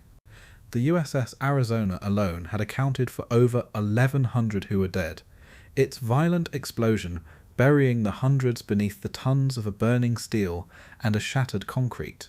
The families back home would receive the devastating news of these losses in the fragmented, the painful messages, who were forever changed by the sudden void that was left behind. The civilian casualties, though they were fewer in a number, had brought home the stark reality that a war had arrived on an American soil. Approximately 68 civilians were killed in the attack, and many more were injured. Honolulu's neighborhoods, while they were distant from the main targets, had felt the tremors of an exploding bombs and a strafing runs. The screams of the wounded and the wail of the sirens had pierced the once peaceful island morning, which was shattering any illusion that the conflict was distant or was detached. Among those who had suffered were the workers in the naval shipyards and the maintenance yards, many of whom were the civilian employees. Their contributions, which were often overlooked in the larger narrative, had placed them directly in a harm's way.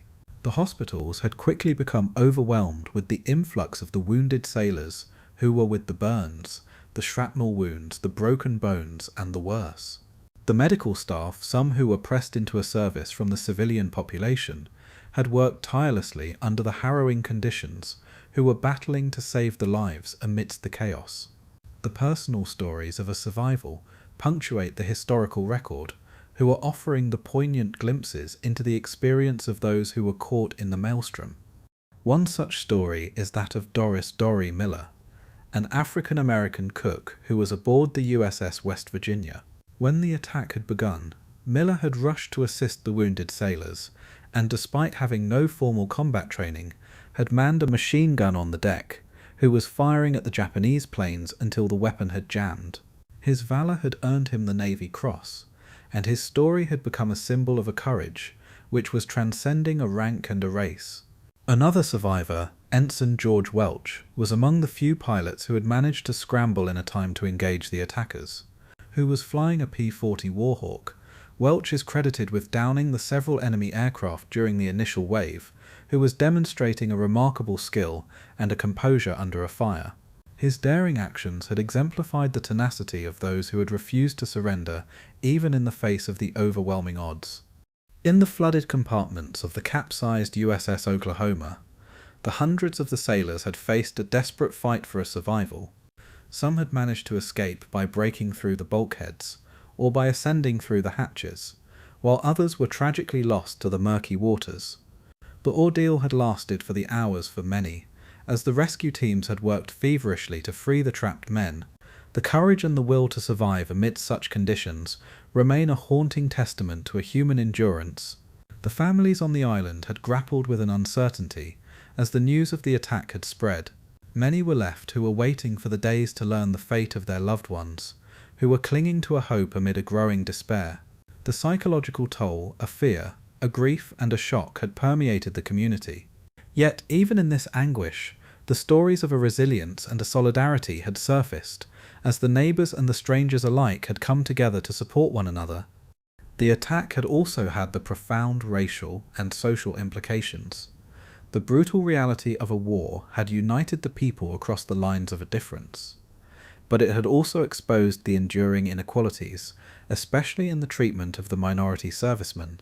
The African American and the Filipino sailors had often served in the segregated units, or the support roles, yet their bravery in a battle had challenged the prejudices and had paved the way for a gradual social change. The medical personnel had displayed an extraordinary dedication. The nurses and the doctors had worked around the clock, who were improvising the triage stations amid the wreckage.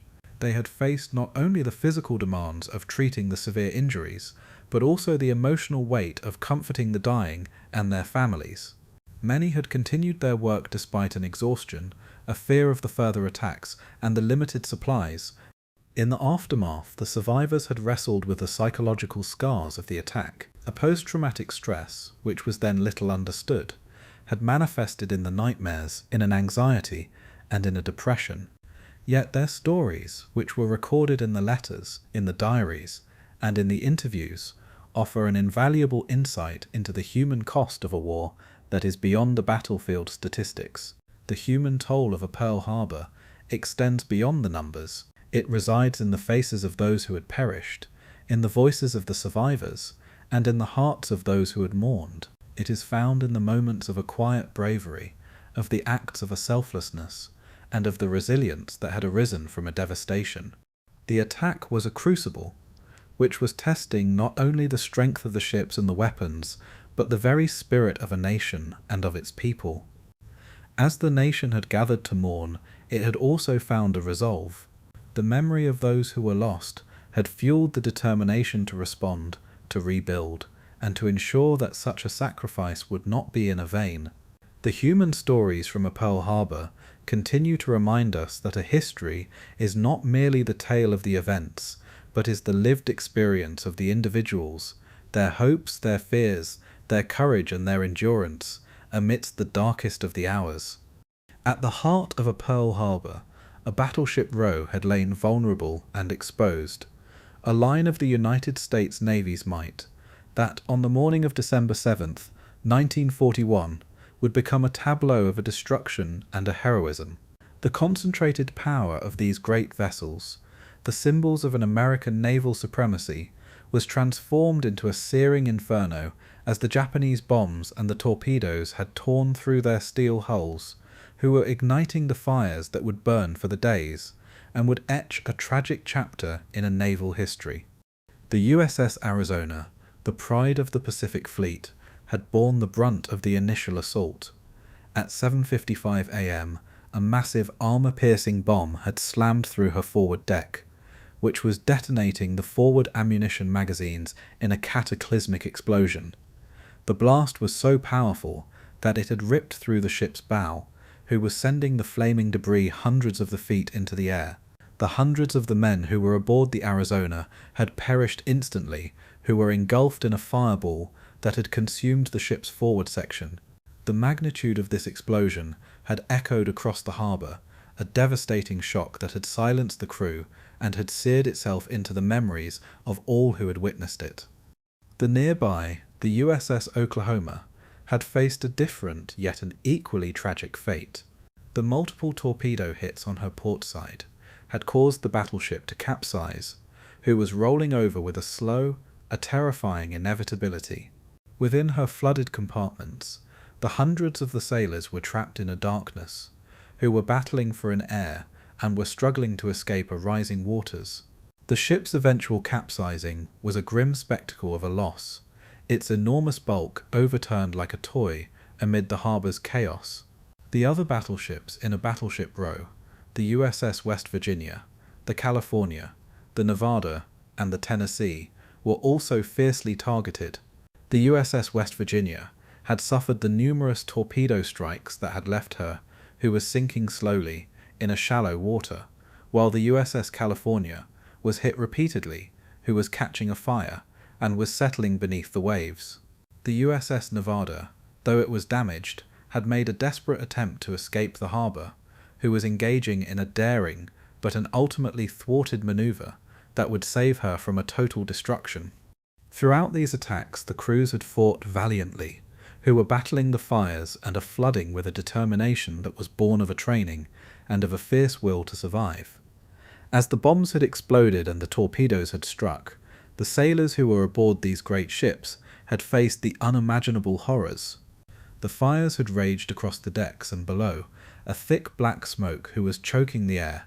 The ammunition magazines had threatened to ignite, and the ever-present danger of the secondary explosions had heightened the stakes. Yet despite the injuries, a shock, and the overwhelming force of the assault, the men had scrambled to their battle stations, who were manning the anti-aircraft guns and were returning a fire against the relentless attackers. The rescue efforts had begun amid the inferno. The boats from the nearby ships and the harbour facilities had moved swiftly, who were pulling the survivors from the burning waters. The sailors who had escaped the capsized Oklahoma had clung to a floating debris, their bodies bruised and burned as their comrades had risked their lives to reach them. The medical personnel, the firefighting teams, and the volunteers had worked in a coordination to evacuate the wounded and to contain the spreading fires. The frantic, the often chaotic efforts to save the lives had unfolded against a backdrop of a ruin. The harrowing scenes that were aboard the Arizona and the Oklahoma were mirrored across a battleship row. The men had braved the collapsing decks and the smoke-filled compartments to locate and to assist the trapped shipmates. The damage control parties had sealed off the flooding compartments, had battled to extinguish the blazes, and had worked tirelessly to stabilize their vessels. The raw courage that was displayed was a testament to the spirit of the Navy and to its commitment to its men and to its ships. In the hours that were following the attack, the fires that were aboard the Arizona had continued to burn uncontrollably. The ship had become a monument to a sacrifice, her blackened remains a solemn reminder of the lives that were lost in a single, a devastating moment. The Navy would later decide to leave the wreckage as a memorial, a resting place for the 1,177 sailors and the Marines who had perished within. The efforts to save the Oklahoma were equally heroic but were fraught with a tragedy. The rescue teams had used the cutting torches and the explosives to breach the capsized hull, who were freeing the dozens from the flooded interior. Yet despite these valiant attempts, many had remained lost in the depths, their fate sealed by the swift overturning and a flooding of the ship. The attacks on a battleship row had inflicted a psychological blow as well as a physical one. The destruction of so many capital ships had challenged the assumptions about the invulnerability of the battleships and about the nature of a modern naval warfare. Yet from the ashes of that morning had emerged the stories of a resilience and a bravery, the men who had risked all to save their comrades, the officers who had maintained a calm under a fire, and the crews who, despite the devastating losses, had begun the monumental task of a recovery. A battleship row in the flames was not only a scene of a destruction, it was a crucible that had forged the unbreakable bonds among the survivors.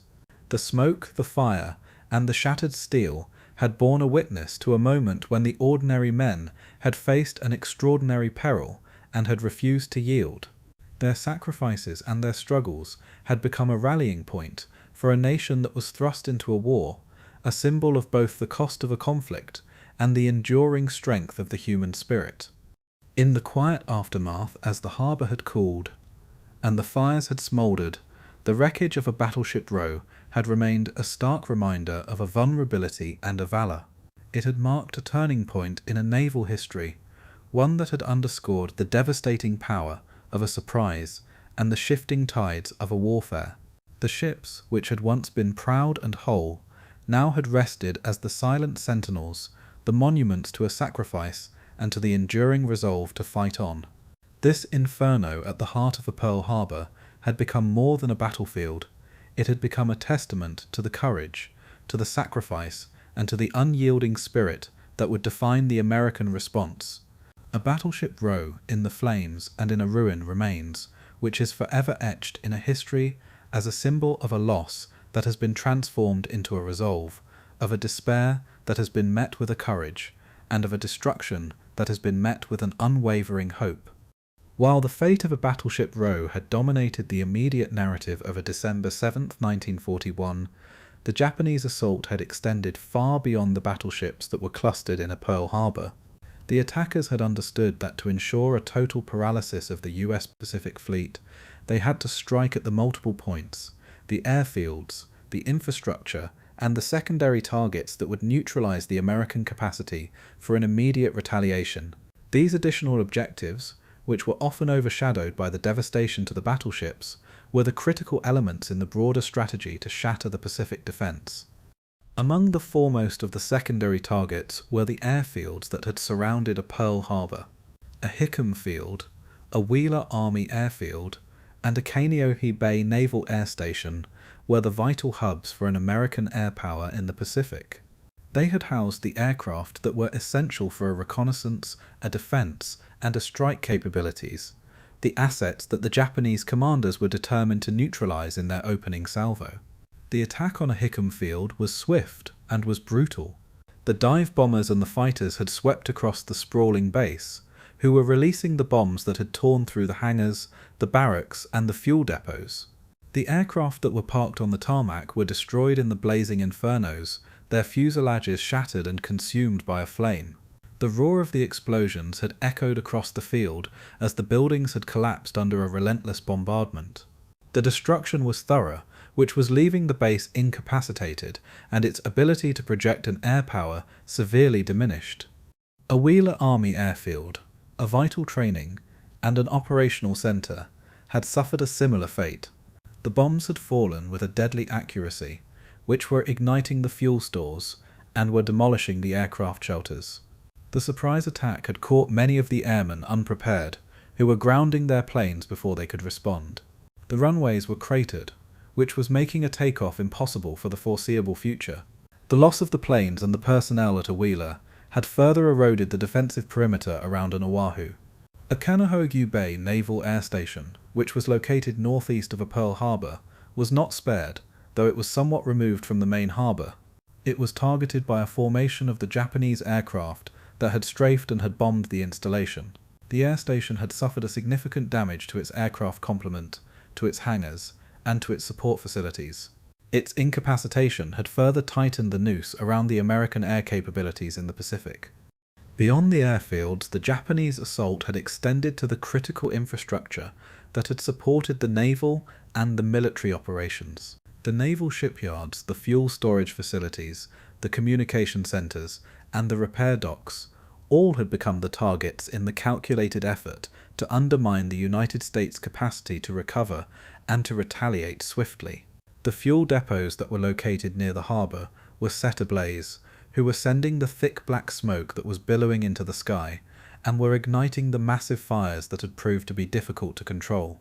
These fires had not only threatened the ships and the personnel that were nearby, but had also severed the lifeblood of the naval operations, the fuel that was needed to power the ships and the aircraft. The destruction of these fuel stores had hampered the resupply efforts and had prolonged the logistical challenges that were faced in the attack's aftermath. The communication centres, which were including the radio and the signal stations, were also targeted. A disrupting of these vital nodes of an information flow had sowed a confusion among the defenders and had complicated the efforts to coordinate a response. In a war where an information was as critical as a firepower, the loss or a degradation of the communication capabilities had dealt a strategic blow. The repair facilities and the dry docks had sustained a damage as well. These installations, which were essential for a maintaining and a restoring of the fleet, were struck by the bombs and the strafing runs. Their temporary incapacitation had meant that the damaged ships would remain out of a commission for a longer, which was reducing the fleet's operational readiness. The Japanese had understood that a crippling of a repair capacity would extend the effects of their initial assault, which was buying a time for the further strategic maneuvers. The other secondary objectives had included a targeting of the support vessels and of the auxiliary ships that had played the critical roles in a supply, in a transport, and in a logistics. The USS Curtis, a seaplane tender that was moored near a battleship row, was severely damaged by the bombs, which was adding to the tally of the lost naval assets. These vessels, though they were less glamorous than the battleships or the carriers, were vital to the sustained naval operations, and their loss had added the layers of a complexity to the American efforts to recover. The comprehensive nature of these attacks had revealed the Japanese commitment to a strategy of a total disablement. They had aimed not merely to sink the ships, but to dismantle the entire support system upon which the Pacific Fleet had depended. By striking the airfields, the fuel depots, the communication hubs, and the repair yards, the Japanese had sought to ensure that even the surviving ships would be unable to operate effectively in the immediate aftermath. Despite the extensive damage, the American personnel had responded with a determination and a resilience. The firefighters and the emergency crews had battled the blazes at the fuel depots and at the hangars, often at a great personal risk. The medical teams had worked tirelessly to treat the wounded amid a crumbling infrastructure and the threat of the further explosions. The communication officers had scrambled to re-establish the broken links, while the engineers and the mechanics had begun the daunting task of restoring the damaged facilities. The human cost of these secondary attacks was significant. Many of the airmen had lost their lives on the ground, who were caught in the collapsing buildings or the burning aircraft. The civilians who were working in the shipyards and the support roles had suffered the injuries and the fatalities as the bombs had struck unexpectedly. The disruption had extended beyond the military, who was touching the lives of the local communities who had faced the terrifying reality of a war that was erupting in their midst. The damage that had been inflicted on these auxiliary targets had not gone unnoticed in the strategic calculus that had followed. The temporary loss of the airfields had delayed the American aerial counterattacks and the reconnaissance missions, which was allowing the Japanese forces to gain a time and to maneuver freely in the Pacific. The destruction of the fuel supplies had created the bottlenecks in the resupply chains, while the damaged communication networks had slowed a decision-making and a coordination. Yet, even as these losses had mounted, the spirit of a recovery was swift. The engineers, the labourers and the military personnel had worked around the clock to clear a debris, to repair the runways, and to restore the vital functions. The makeshift airstrips were established, the alternative communication channels were devised, and the fuel reserves were rationed. The resilience that was demonstrated in the aftermath of these attacks had underscored the tenacity that would define the American war effort. In a retrospect, the secondary objectives that were targeted at a Pearl Harbor highlight the comprehensive nature of a modern warfare, where a victory depends not solely on a frontline combat, but on the seamless operation of the complex support networks. The Japanese strike had aimed to disrupt every link in this chain, who was seeking to neutralize the United States at its roots. The devastation to the airfields and to the infrastructure had underscored a grim reality that a Pearl Harbor was more than a naval base. It was the nerve center of an American power in the Pacific. Its incapacitation was designed to send a message of a dominance and to delay an American response long enough for a Japan to consolidate its territorial gains in Asia. Yet, despite the widespread damage and a loss, the American response would prove to be resilient. The attacks had galvanized a nation who was spurring an unprecedented mobilization and an innovation. The recovery and the rebuilding of the airfields and of the infrastructure had become a race against a time, a testament to a determination, to a resourcefulness, and to an unyielding resolve. The echoes of those explosions across the airfields and the fuel depots remain a somber reminder that a war's impact extends beyond the battleships, and a gunfire, it strikes at the foundations that sustain a military power and affects the lives of the countless individuals whose stories often go untold. In the end, the secondary targets that were hit during the attack on Pearl Harbor reveal a battle that was fought on the multiple fronts, against a steel and a flame, against a chaos and a destruction, and ultimately against a despair. The ruins of the airfields and of the shattered infrastructure stand as the monuments to both the devastating power of a surprise and the enduring strength of those who rise to rebuild in its aftermath. The morning sky above a Pearl Harbor was torn apart by the roar of the Japanese engines, and by the thunderous explosions of the bombs and the torpedoes. Yet amid the chaos and the destruction, the spirit of a resistance had stirred. Despite being caught largely off guard, the American defenders, the sailors, the soldiers and the airmen had mounted a fierce, if a limited, counterattack. Their efforts, which were born of a training, of a courage, and of a sheer determination, had offered a beacon of a resilience in a day that was marked by a devastation. The anti-aircraft guns along the harbour had roared to a life as the first enemy planes had appeared on the horizon. From the battleships, the cruisers, and the shore installations, the gunners had scrambled to their stations, their fingers tightening around the triggers as the tracer rounds had arced into the sky. The cacophony of a fire had filled the air with a relentless staccato, a desperate attempt to stem the tide of a destruction. Despite the surprise and the speed of the attack, these men had showed a remarkable composure under a fire. Among the ships, the crews had fought valiantly. On the USS Nevada, the anti-aircraft batteries had opened a fire against the incoming torpedo bombers and the dive planes. The ship's gunners had tracked their targets with a grim focus, who were sending the bursts of a flak into the enemy formations. The USS California's crews had manned their guns amidst the raging fires and the flooding compartments, their resistance unbroken even as the ship had listed perilously. The air defenders had faced a brutal test. Many of the American pilots were caught unprepared, with their aircraft that were parked wingtip to wingtip on the airfields, their engines cold, yet several had managed to take to the skies despite the confusion and the danger. These pilots, who were often flying the older or the outnumbered aircraft, had engaged in the desperate dogfights against the well-trained Japanese aviators, their determination to defend their homeland unwavering. One such pilot was Lieutenant Commander Robert M. Hansen, who, though he was wounded and was flying an outdated aircraft, had pressed on to engage the enemy planes. His bravery was emblematic of many who had taken to the air with a little more than a courage and a resolve. Others, like an Ensign George Gay, had found themselves who were alone in the skies, who were outnumbered but were unyielding. Gay would later become the sole survivor of the Battle of Midway, but on this day at Pearl Harbor he had fought fiercely to disrupt the attackers. The anti-aircraft gunners had faced the immense challenges. The speed and the coordination of the Japanese attack had limited the effectiveness of their fire. Many of the batteries had had an insufficient time to prepare, or had lacked an adequate ammunition.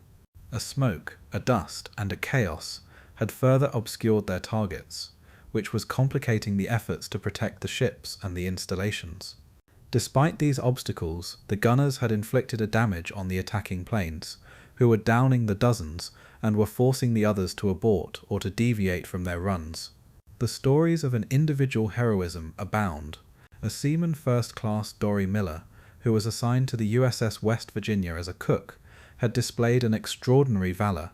With his gunnery crew who were wounded or were killed, Miller had manned a Pont .50 caliber anti-aircraft machine gun who was firing at the enemy planes despite having no formal training on the weapon. His steadfast defence under a fire had become a symbol of a courage and a unity across the racial lines during a segregated era. On the ground, the Marines and the soldiers had manned the shore batteries and had searched for the enemy infiltrators. The patrols and the sentries, who were alerted by the unfolding attack, had sprung into an action, who were maintaining a discipline even as the bombs had fallen nearby. Their efforts, though they were unable to halt the Japanese strike, had prevented an additional sabotage and had ensured that the key installations had remained defended. Despite these acts of a resistance, the limitations were clear. The surprise nature of the attack had left a little time for an organised response. The communication lines were severed or were overwhelmed, the orders were delayed, and a confusion had reigned. Many of the aircraft were destroyed before they could be scrambled, and an anti-aircraft fire, though it was fierce, was insufficient to prevent a widespread damage. Nonetheless, the defenders' efforts had exacted a toll on the attackers. The Japanese planes had faced the flak bursts and a determined fighter resistance, who were sustaining a damage that had forced some to retreat or to crash. The several pilots were lost, and the element of a complete surprise was imperfectly maintained.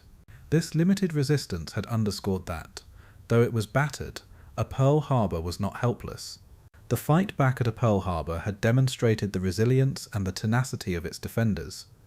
Amid the burning ships and the shattered airfields, the men had risen to meet the challenge with a courage that had defied the overwhelming odds. Their actions, which were often unheralded at the time, would become the stories of an inspiration, the testaments to a human resolve in the face of a devastation.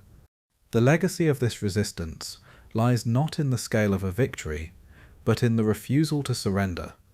In those dark moments, when the nation was still reeling from a shock, the defenders of Pearl Harbor had fought with every weapon at their disposal.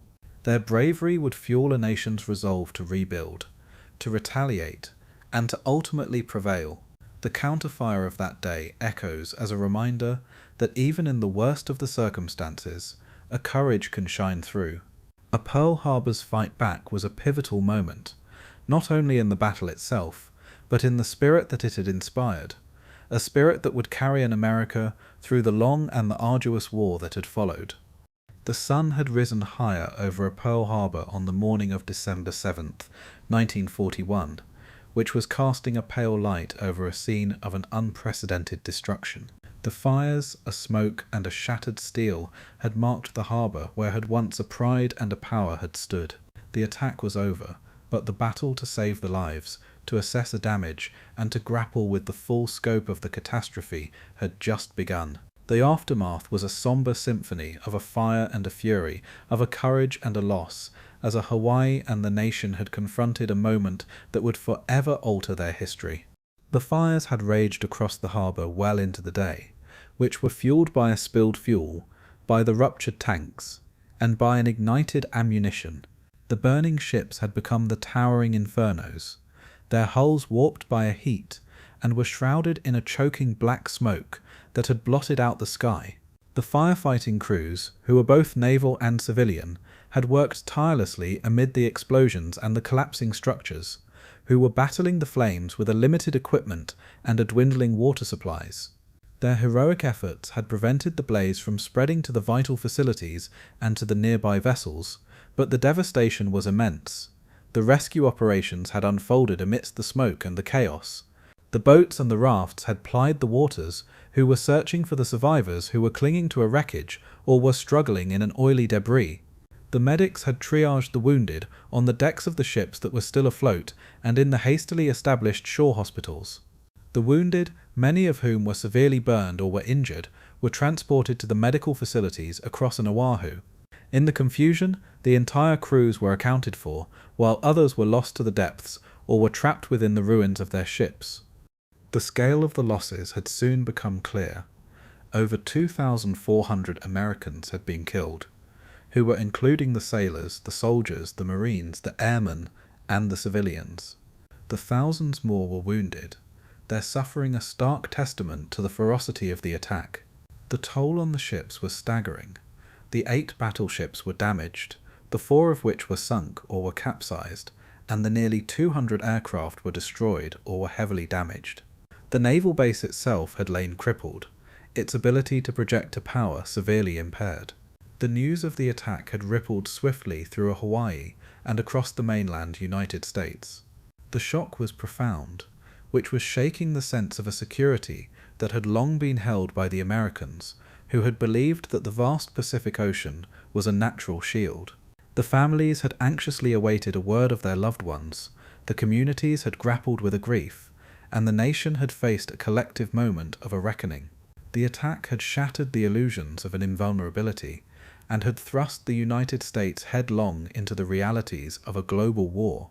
In Honolulu, the local population had responded with a mixture of a horror, of a disbelief, and of a resolve. The citizens had volunteered in the rescue and the relief efforts, the hospitals had overflowed with the casualties, and the emergency services had struggled to maintain an order amid the chaos. The civilian experience of the attack had brought home the stark fact that a war had arrived not only for the military, but for every man, for every woman, and for every child on the islands. The psychological impact was as significant as the physical destruction.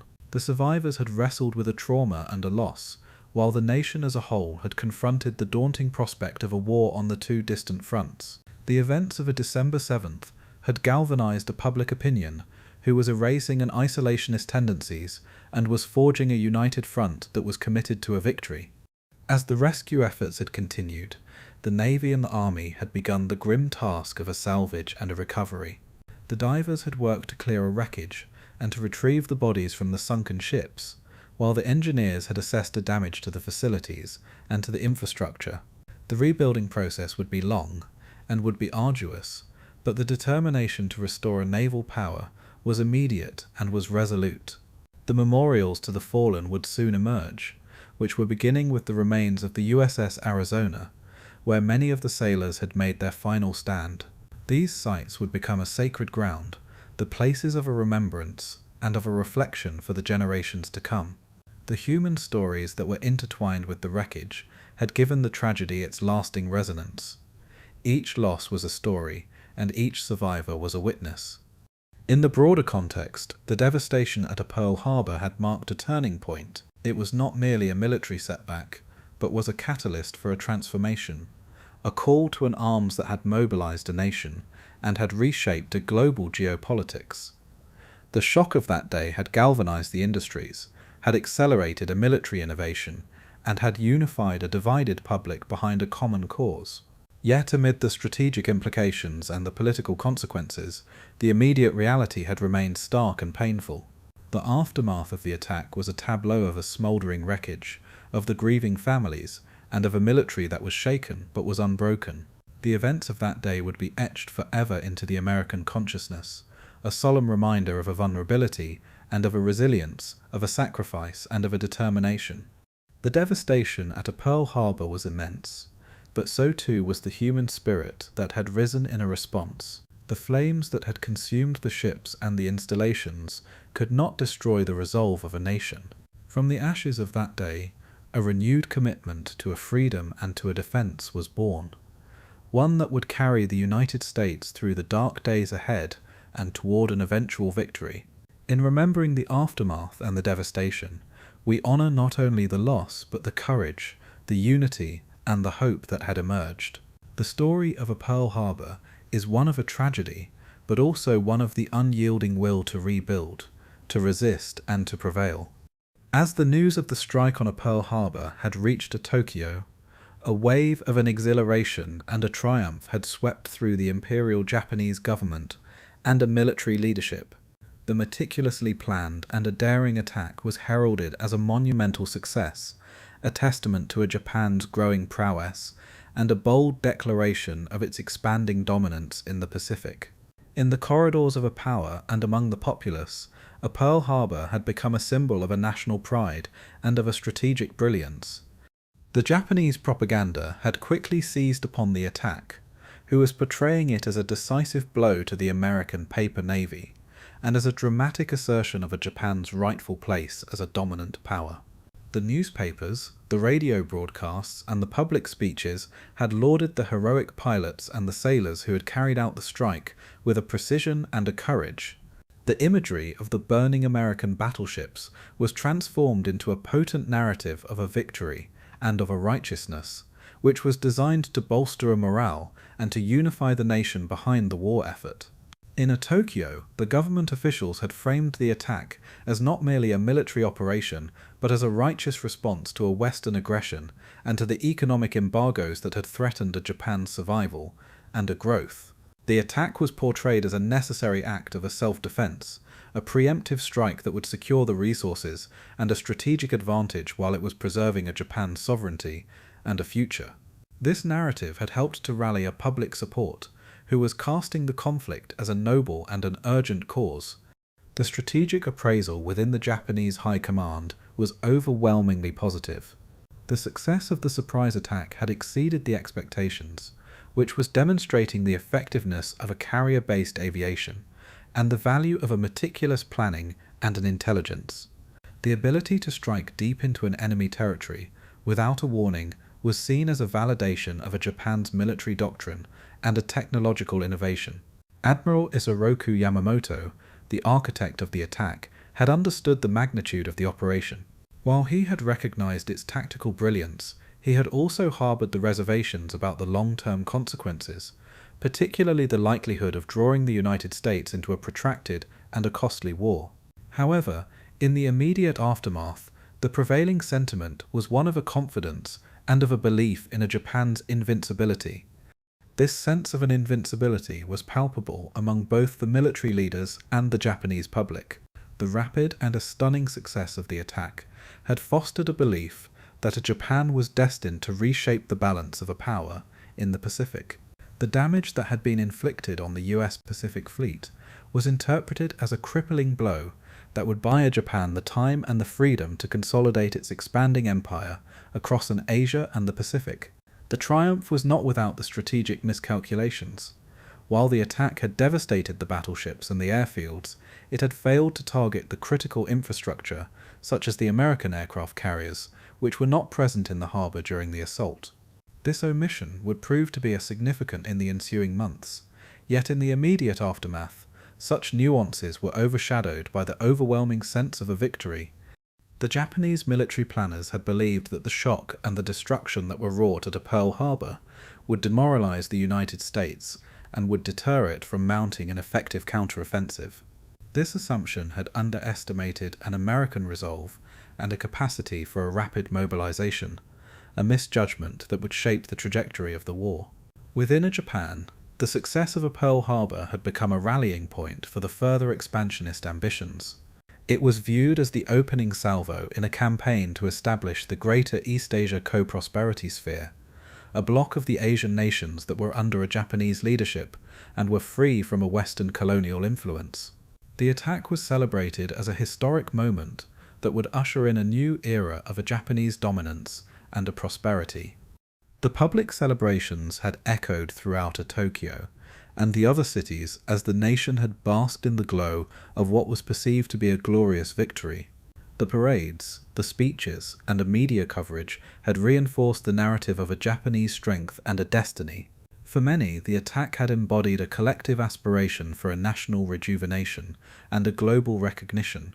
However, beneath the surface, some voices in the military and the political establishment had recognized the perils that were ahead. The attack on Pearl Harbor was a gamble, a bold strike that had risked a provoking of a formidable adversary. The long-term sustainability of the conflict had remained uncertain, but such concerns were muted in the immediate wave of an enthusiasm. The psychological impact of Pearl Harbor on Japan was profound. It had instilled a powerful belief in the efficacy of a surprise, of a precision, and of an audacity in a warfare. This ethos would continue to influence a Japanese military strategy throughout the Pacific War. The victory had also bolstered the legitimacy of the militarist government, which was strengthening its grip on a power and was suppressing a dissent. Internationally, the attack had shocked the world, and Japan's leadership had understood the global ramifications. Yet the initial focus had remained on capitalizing on the momentum. The plans were accelerated for the further campaigns in Southeast Asia, in the Philippines, and in the Pacific Islands, which were aiming to secure the vital resources and the strategic positions. Japan's reaction to Pearl Harbor was a complex blend of a jubilation, of a strategic calculation, and of an underlying apprehension. It had marked a high point in Japan's wartime fortunes, a moment of a triumph that had galvanized a nation and had reshaped the course of a history. But it had also set the stage for a fierce and a protracted conflict, one that would test the limits of an ambition, of an endurance, and of the human spirit. In the end, Japan's sense of an invincibility, which was forged in the fires of Pearl Harbor, would confront the harsh realities of a global war. Yet for that brief moment, the attack had stood as a beacon of a Japanese military ingenuity and a resolve, a declaration that the tides of a power in the Pacific were shifting and that the nation was prepared to fight for its place on the world stage. The news of the attack on Pearl Harbor had shattered the morning calm across the United States. On December 7th, from the small towns to the bustling cities, the Americans had awoken to the reports of a devastating surprise assault that had crippled the Pacific Fleet and had claimed the thousands of the lives. The shock was profound. The nation was suddenly and irrevocably thrust into the maelstrom of a global conflict. President Franklin D. Roosevelt, who was recognizing the gravity of the moment, had moved swiftly to address the nation. The following day, on December 8th, he had stood before a joint session of a Congress to deliver a speech that would resonate through a history. His words, which were deliberate and were solemn, had captured the anguish and the resolve of a nation that was under an attack. A date which will live in infamy, Roosevelt had declared. His voice steady yet was charged with an emotion. He had recounted the treacherous nature of the assault, the surprise, the devastation, and the loss of the American lives. The speech had framed the attack not just as a military strike, but as an assault on the very principles of a freedom and of a peace. Roosevelt's address was both a call to an action and a balm for a wounded nation, which was uniting the Americans in a grief and in a determination. A Congress which was galvanized by the President's words and by the outpouring of a public outrage had moved swiftly to respond. The vote to declare a war on Japan was nearly unanimous, an extraordinary demonstration of a unity in the face of a crisis. The senators and the representatives had cast their ballots with a solemn resolve, who were setting aside the partisan differences and the isolationist tendencies. The declaration had marked the official entry of the United States into a World War II. A public anger had surged across the country. The newspapers were filled with the stories of a heroism and of a sacrifice, but also with the demands for a justice and for a retribution. The citizens from all of the walks of a life had felt a collective shock and a burning desire to support the war effort. The recruitment centres had seen a flood of the volunteers, the factories had begun to shift toward a wartime production, and the communities had organised the drives for the war bonds and for the supplies. The American people, who had once been hesitant to engage in the distant conflict, were now united with a fierce determination to defend their homeland and their allies. The attack on Pearl Harbor had shattered the illusion of an American invulnerability. It had exposed the vulnerabilities and had underscored the realities of a rapidly changing world. Yet it had also ignited a powerful sense of a national identity and of a purpose. In the face of a tragedy, the United States had found a renewed commitment to the values of a freedom, of a democracy, and of a justice.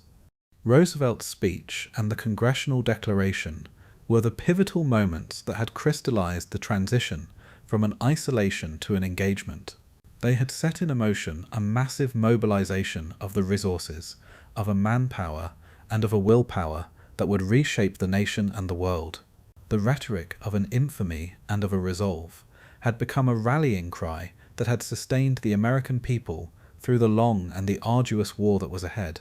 The days that were following the declaration were marked by a surge of a patriotism and of a solidarity. The communities had held the vigils and the ceremonies to honour the fallen, while the government had launched the efforts to coordinate a defence and a production. The enormity of the challenge that was ahead was clear, but so too was the unity of a purpose that would carry the nation forward. The legacy of this chapter lies not only in the words that were spoken or in the votes that were cast, but in the profound transformation of an American society.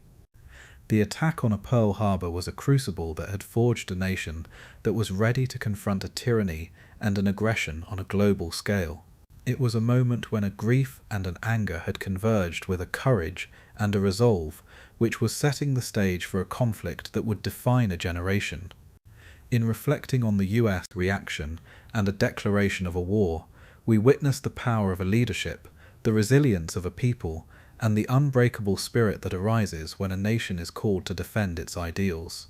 The Day of Infamy speech remains a testament to the enduring strength of a democracy that is facing its darkest hour, and to the dawn of a new chapter in a history. In the wake of the devastation that was wrought at Pearl Harbor, a nation had demanded the answers. How could such a catastrophic surprise strike have occurred? Who was responsible for the failures that had led to the destruction of the ships, of the planes, and of the thousands of the lives? The urgent need for an accountability had propelled a series of the investigations that were aimed at uncovering the truth behind the tragedy, and at ensuring that such a calamity would never be repeated. The most prominent of these inquiries was the Roberts Commission, which had been established by President Franklin D. Roosevelt just days after the attack, and was named after its chairman, a Supreme Court Justice, Owen J. Roberts. The Commission was tasked with conducting a thorough investigation into the events that were leading up to a December 7, 1941. Its mandate was clear: to examine the actions, the decisions, and the systemic issues that had contributed to the disaster, and to identify those who were responsible.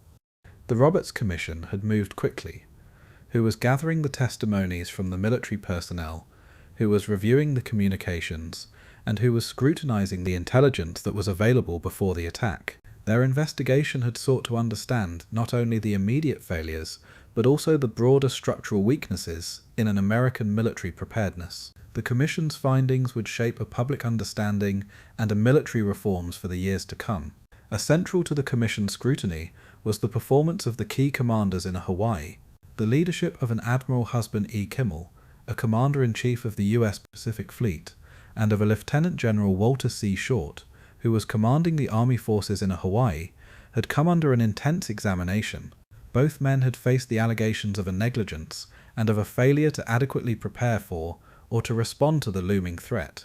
The Roberts Commission had concluded that both a Kimmel and a Short had been negligent in their duties. They were criticized for not implementing the sufficient defensive measures, for underestimating the likelihood of a Japanese attack, and for failing to act decisively on the intelligence warnings. Their failure to heighten the alert levels and to disperse or to protect the valuable assets was cited as a significant factor in the success of the Japanese strike.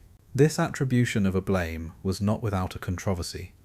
Many had argued that a Kimmel and a Short were the scapegoats who were bearing the weight of the systemic failures that had extended far beyond their personal command decisions.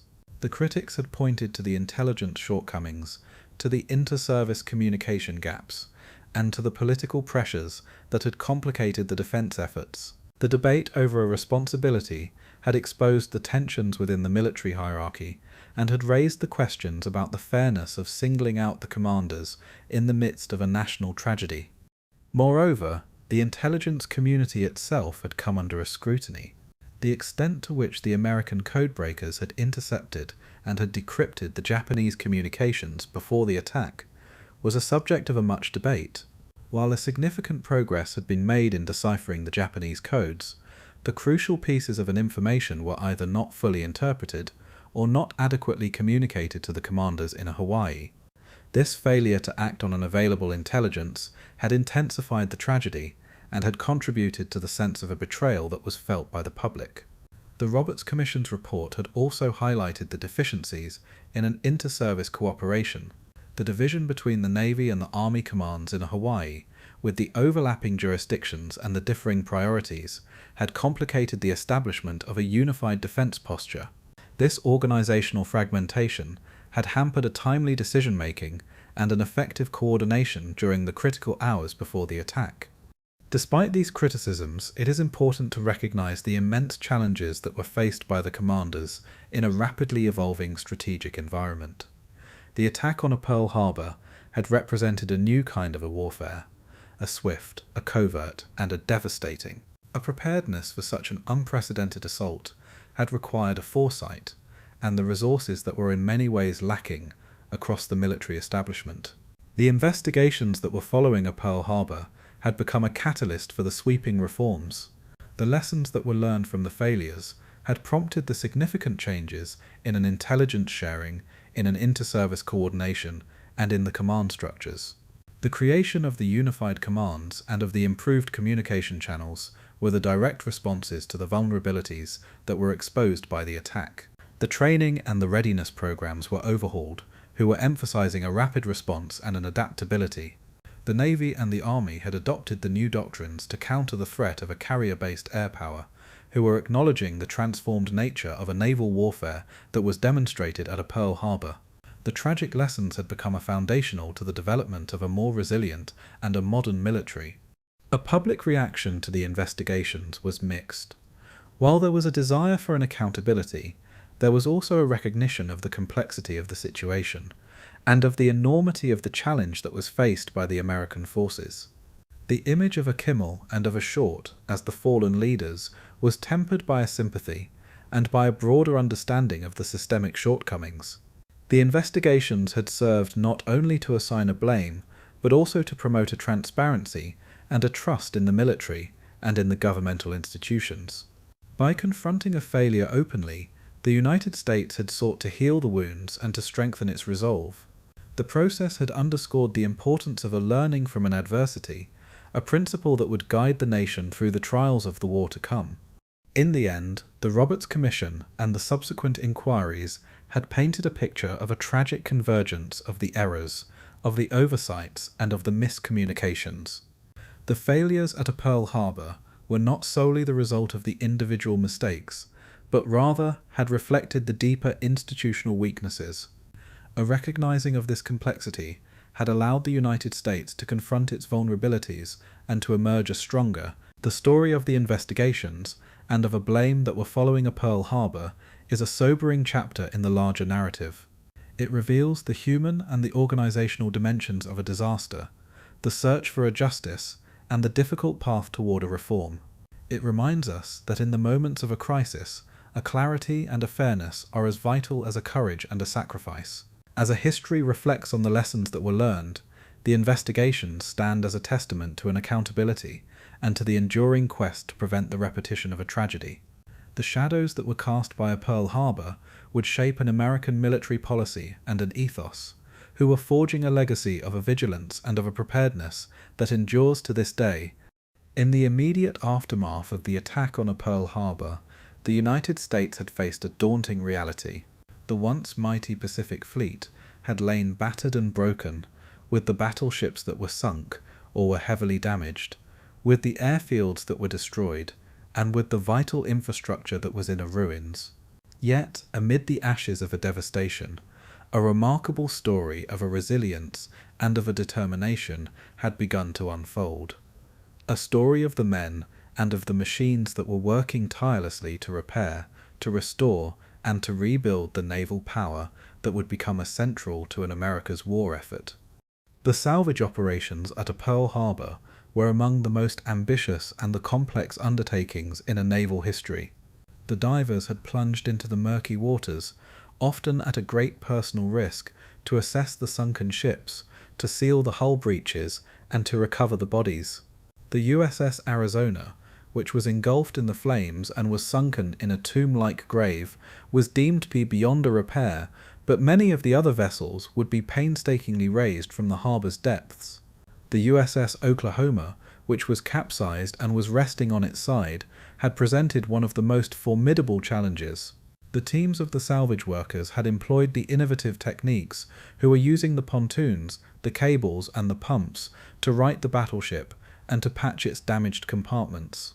This operation had taken the months of a laborious effort, but had symbolized the indomitable will to reclaim a lost strength. Similarly, the USS West Virginia, the California, and the Nevada, and the other battleships, though they were severely damaged, were methodically repaired.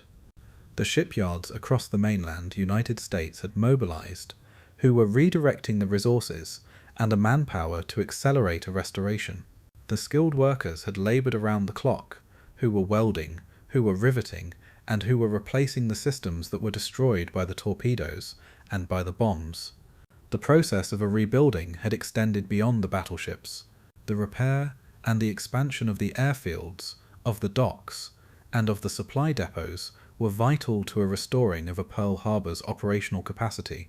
The engineers and the labourers had worked to clear debris, to reconstruct the hangars, and to install the new anti-aircraft defences to guard against the future attacks. The harbour itself was dredged, and was cleared to facilitate a naval traffic.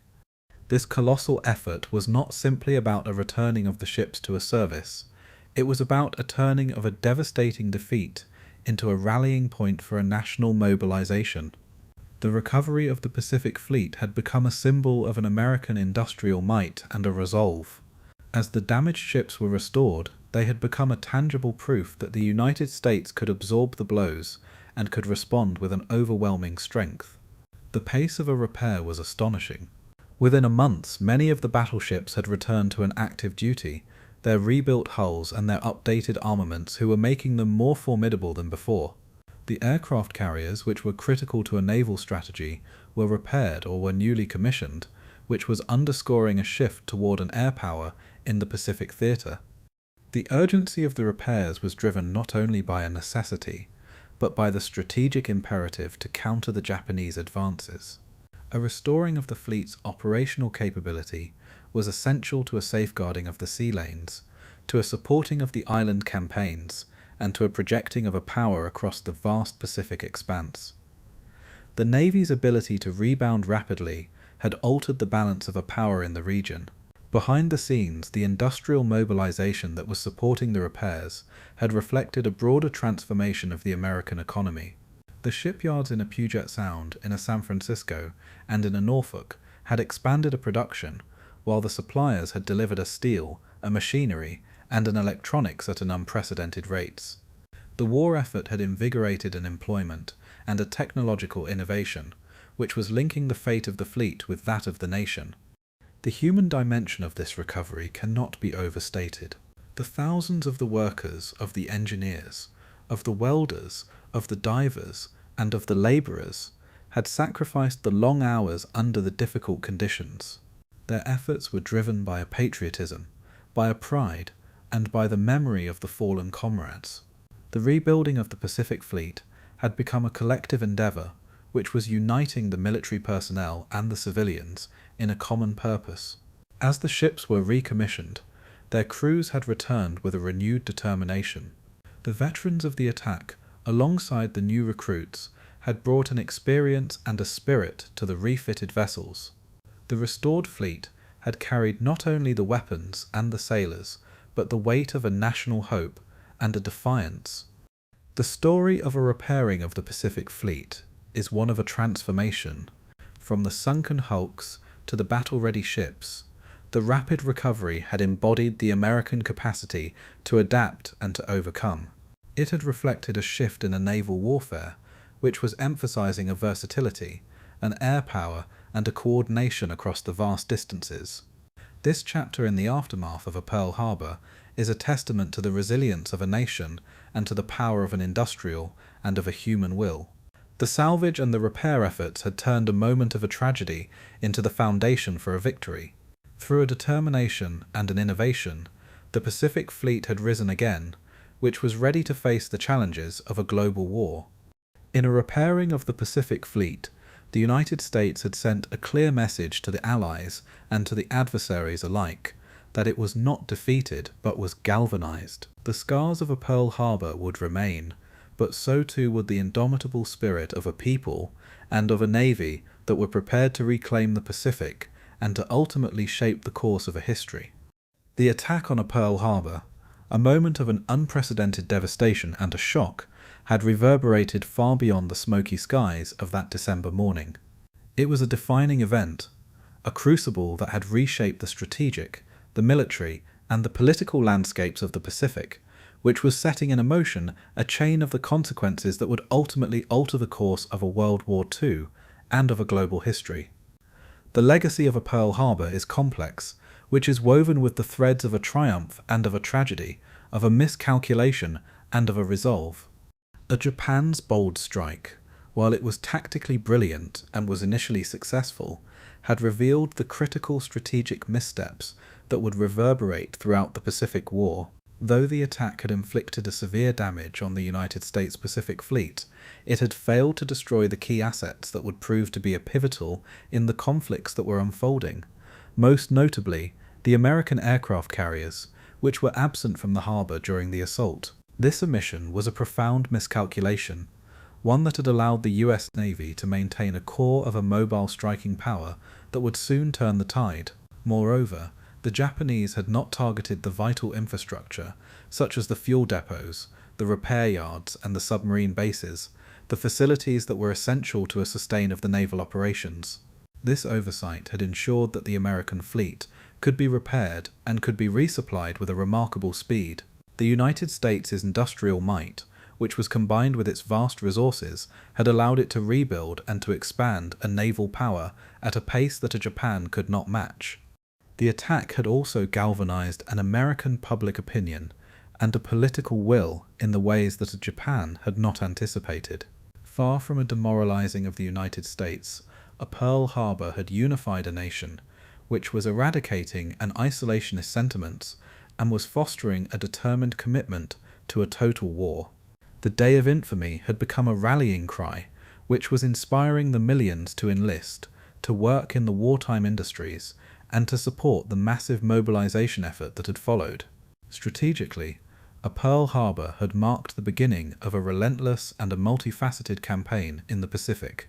The United States had embarked on a path of an island hopping, of the naval battles, and of an air warfare that had gradually reclaimed a territory and had challenged a Japanese dominance.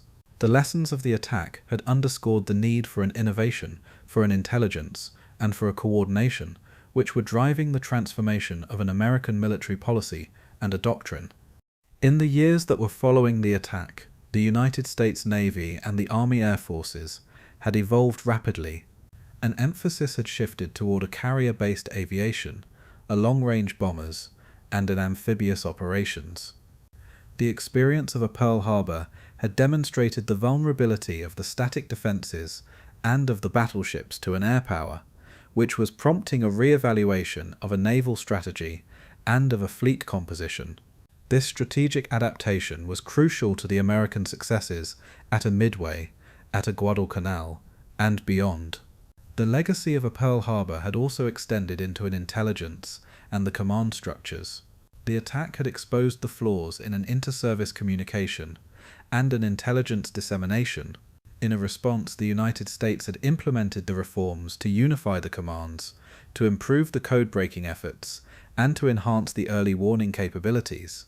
The establishment of the organizations, such as the Office of Strategic Services, and the integration of a signals intelligence had become the vital components of the Allied war effort.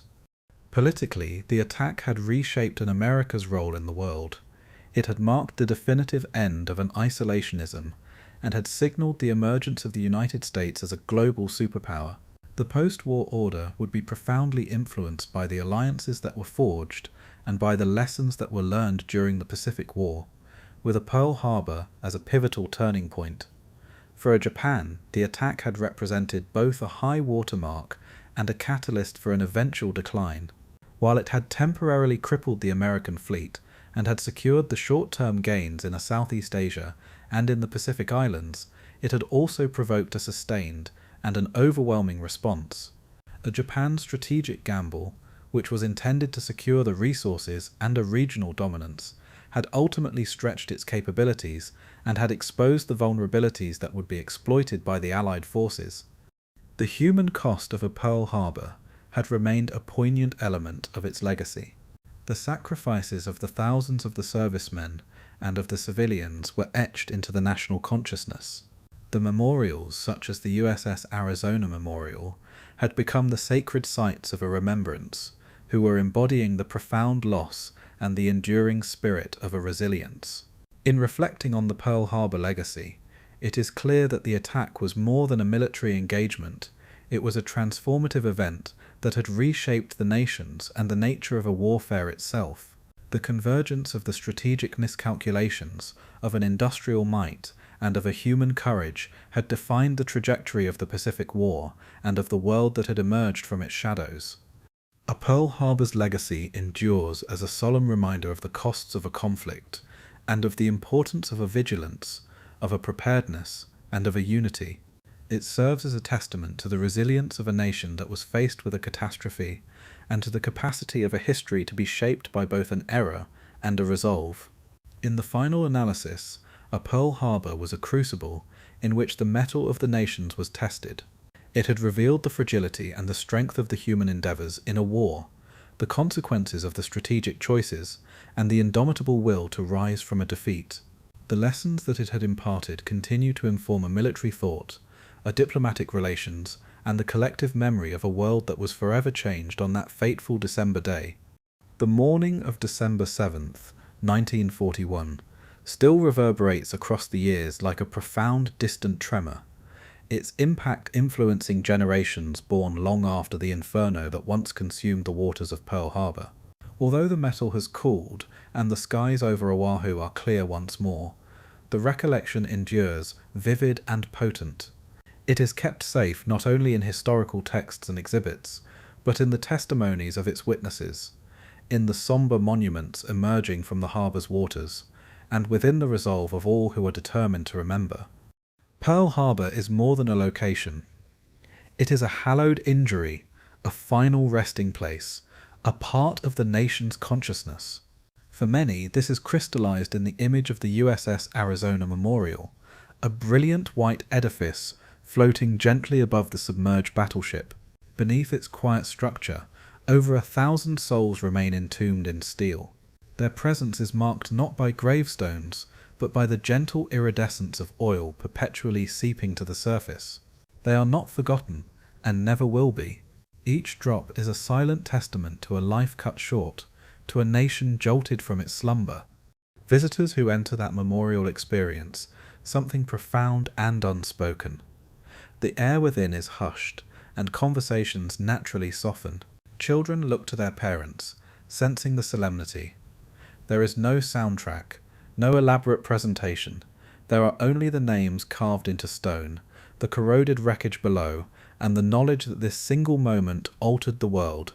Some visitors stand in quiet contemplation, others are moved to tears, and a few place a hand on the wall, as if reaching across time to someone who never returned.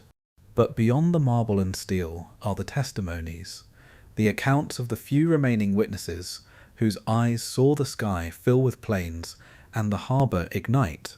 The survivors, now advanced in age and few in number, share narratives that written history can only approximate, stories of comrades lost in an instant, of bravery discovered amidst chaos, of choices made in a haze of smoke and fire. These men and women, once young and energetic in their uniforms, now use wheelchairs or canes. Yet when they recount that day, their eyes possess a sharp clarity. They speak of navigating burning decks, of swimming through oil-covered water, of carrying wounded shipmates to shore, of a fear so intense it felt tangible, and of a courage born not of volition, but of necessity. Some recall the precise sound of a bomb tearing through steel. Others remember the eerie quiet that followed the final attack wave, a silence broken only by the crackling of flames and the cries of the injured. These are not memorized speeches. They are lived experiences, and they demand to be heard. And we must listen, because commemorating Pearl Harbor is not merely an exercise in mourning, it is a practice of watchfulness. The moment we forget the price of tranquility, we risk its loss. The survivors understood this deeply. Many dedicated their later years not to bitterness but to a mission. They shared their experiences in schools, stood before flags at public events, and returned to the harbour year after year to pay respects to the fallen, yes, but also to caution the living, to remind us that freedom is not self-perpetuating, that peace is not a given, and that history does not simply repeat itself, it is repeated by those who choose not to learn from it. Across the United States and internationally, the memory of Pearl Harbor has been meticulously safeguarded. Museums in Honolulu, Washington, and elsewhere display not just the artifacts of conflict, uniforms, rifles, flight logs, but also the intensely personal letters written on the eve of the attack. A partially burned diary from a sailor's locker, dog tags found decades later in the silt. These are not mere relics, they are echoes. They speak of a time when the world was on a precipice. Every December 7th, commemorative services are held on land, at sea, and in the air. Bells ring, aircraft fly over in tight formations, and wreaths are laid upon the harbour's surface. Survivors, family members, and military officials deliver words that are both sorrowful and proud. In these gatherings, generations connect. Grandchildren listen as their elders describe where they were when their world was upended. In these events, the mantle of remembrance is handed down again and again. Even in Japan, the nature of commemoration has changed. What was once seen as a moment of military prowess has, over time, become an occasion for reflection. Reconciliation has begun to grow. Japanese veterans have also visited Pearl Harbor, some in solemn silence, others with bowed heads and tears. The war may have created divisions between nations, but the memory of it now brings them together in a shared determination to prevent such destruction from happening again. From adversaries to allies, the trajectory of history moves toward empathy, if we let it.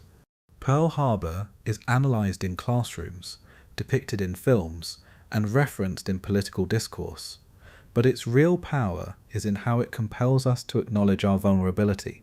It demonstrates how quickly peace can be broken, how profoundly loss can wound, and how astonishingly the human spirit can recover from devastation. It reminds us that wars are not fought by anonymous armies, but by individuals with dreams, with families, and with names that we should remember. To the young people who visit the memorials today, it might feel like a distant event, an old black and white film, an echo from their grandparents' era. But the teachings are still critical. Complacency is as perilous as aggression. Internal division can invite external threats. And those who serve, who put themselves in harm's way, are owed not just our appreciation, but our understanding. The enduring impact of Pearl Harbor is not devastation, but determination. From its ashes emerged a nation united in its mission, and a generation resolved to build peace from suffering. It reconfigured global partnerships, altered military strategy, and changed the direction of the 20th century. And today, as new challenges arise in uncertain times, its memory serves as both a warning and a guide. We remember Pearl Harbor not because it was unavoidable, but because it was preventable, not because it was the worst of days, but because it brought forth the best in many, and not because we want to relive war, but because we refuse to forget its price. As the last survivors become part of history, the responsibility of remembrance is now ours. It is our obligation to preserve, to educate, and to honour. The sunken decks below continue to weep oil, as if the harbour itself holds its own memory. Let us do the same with reverence, with clarity, and with resolve. Because remembering Pearl Harbor is not about looking backward. It is about understanding our identity and deciding, again and again, what kind of people we want to be.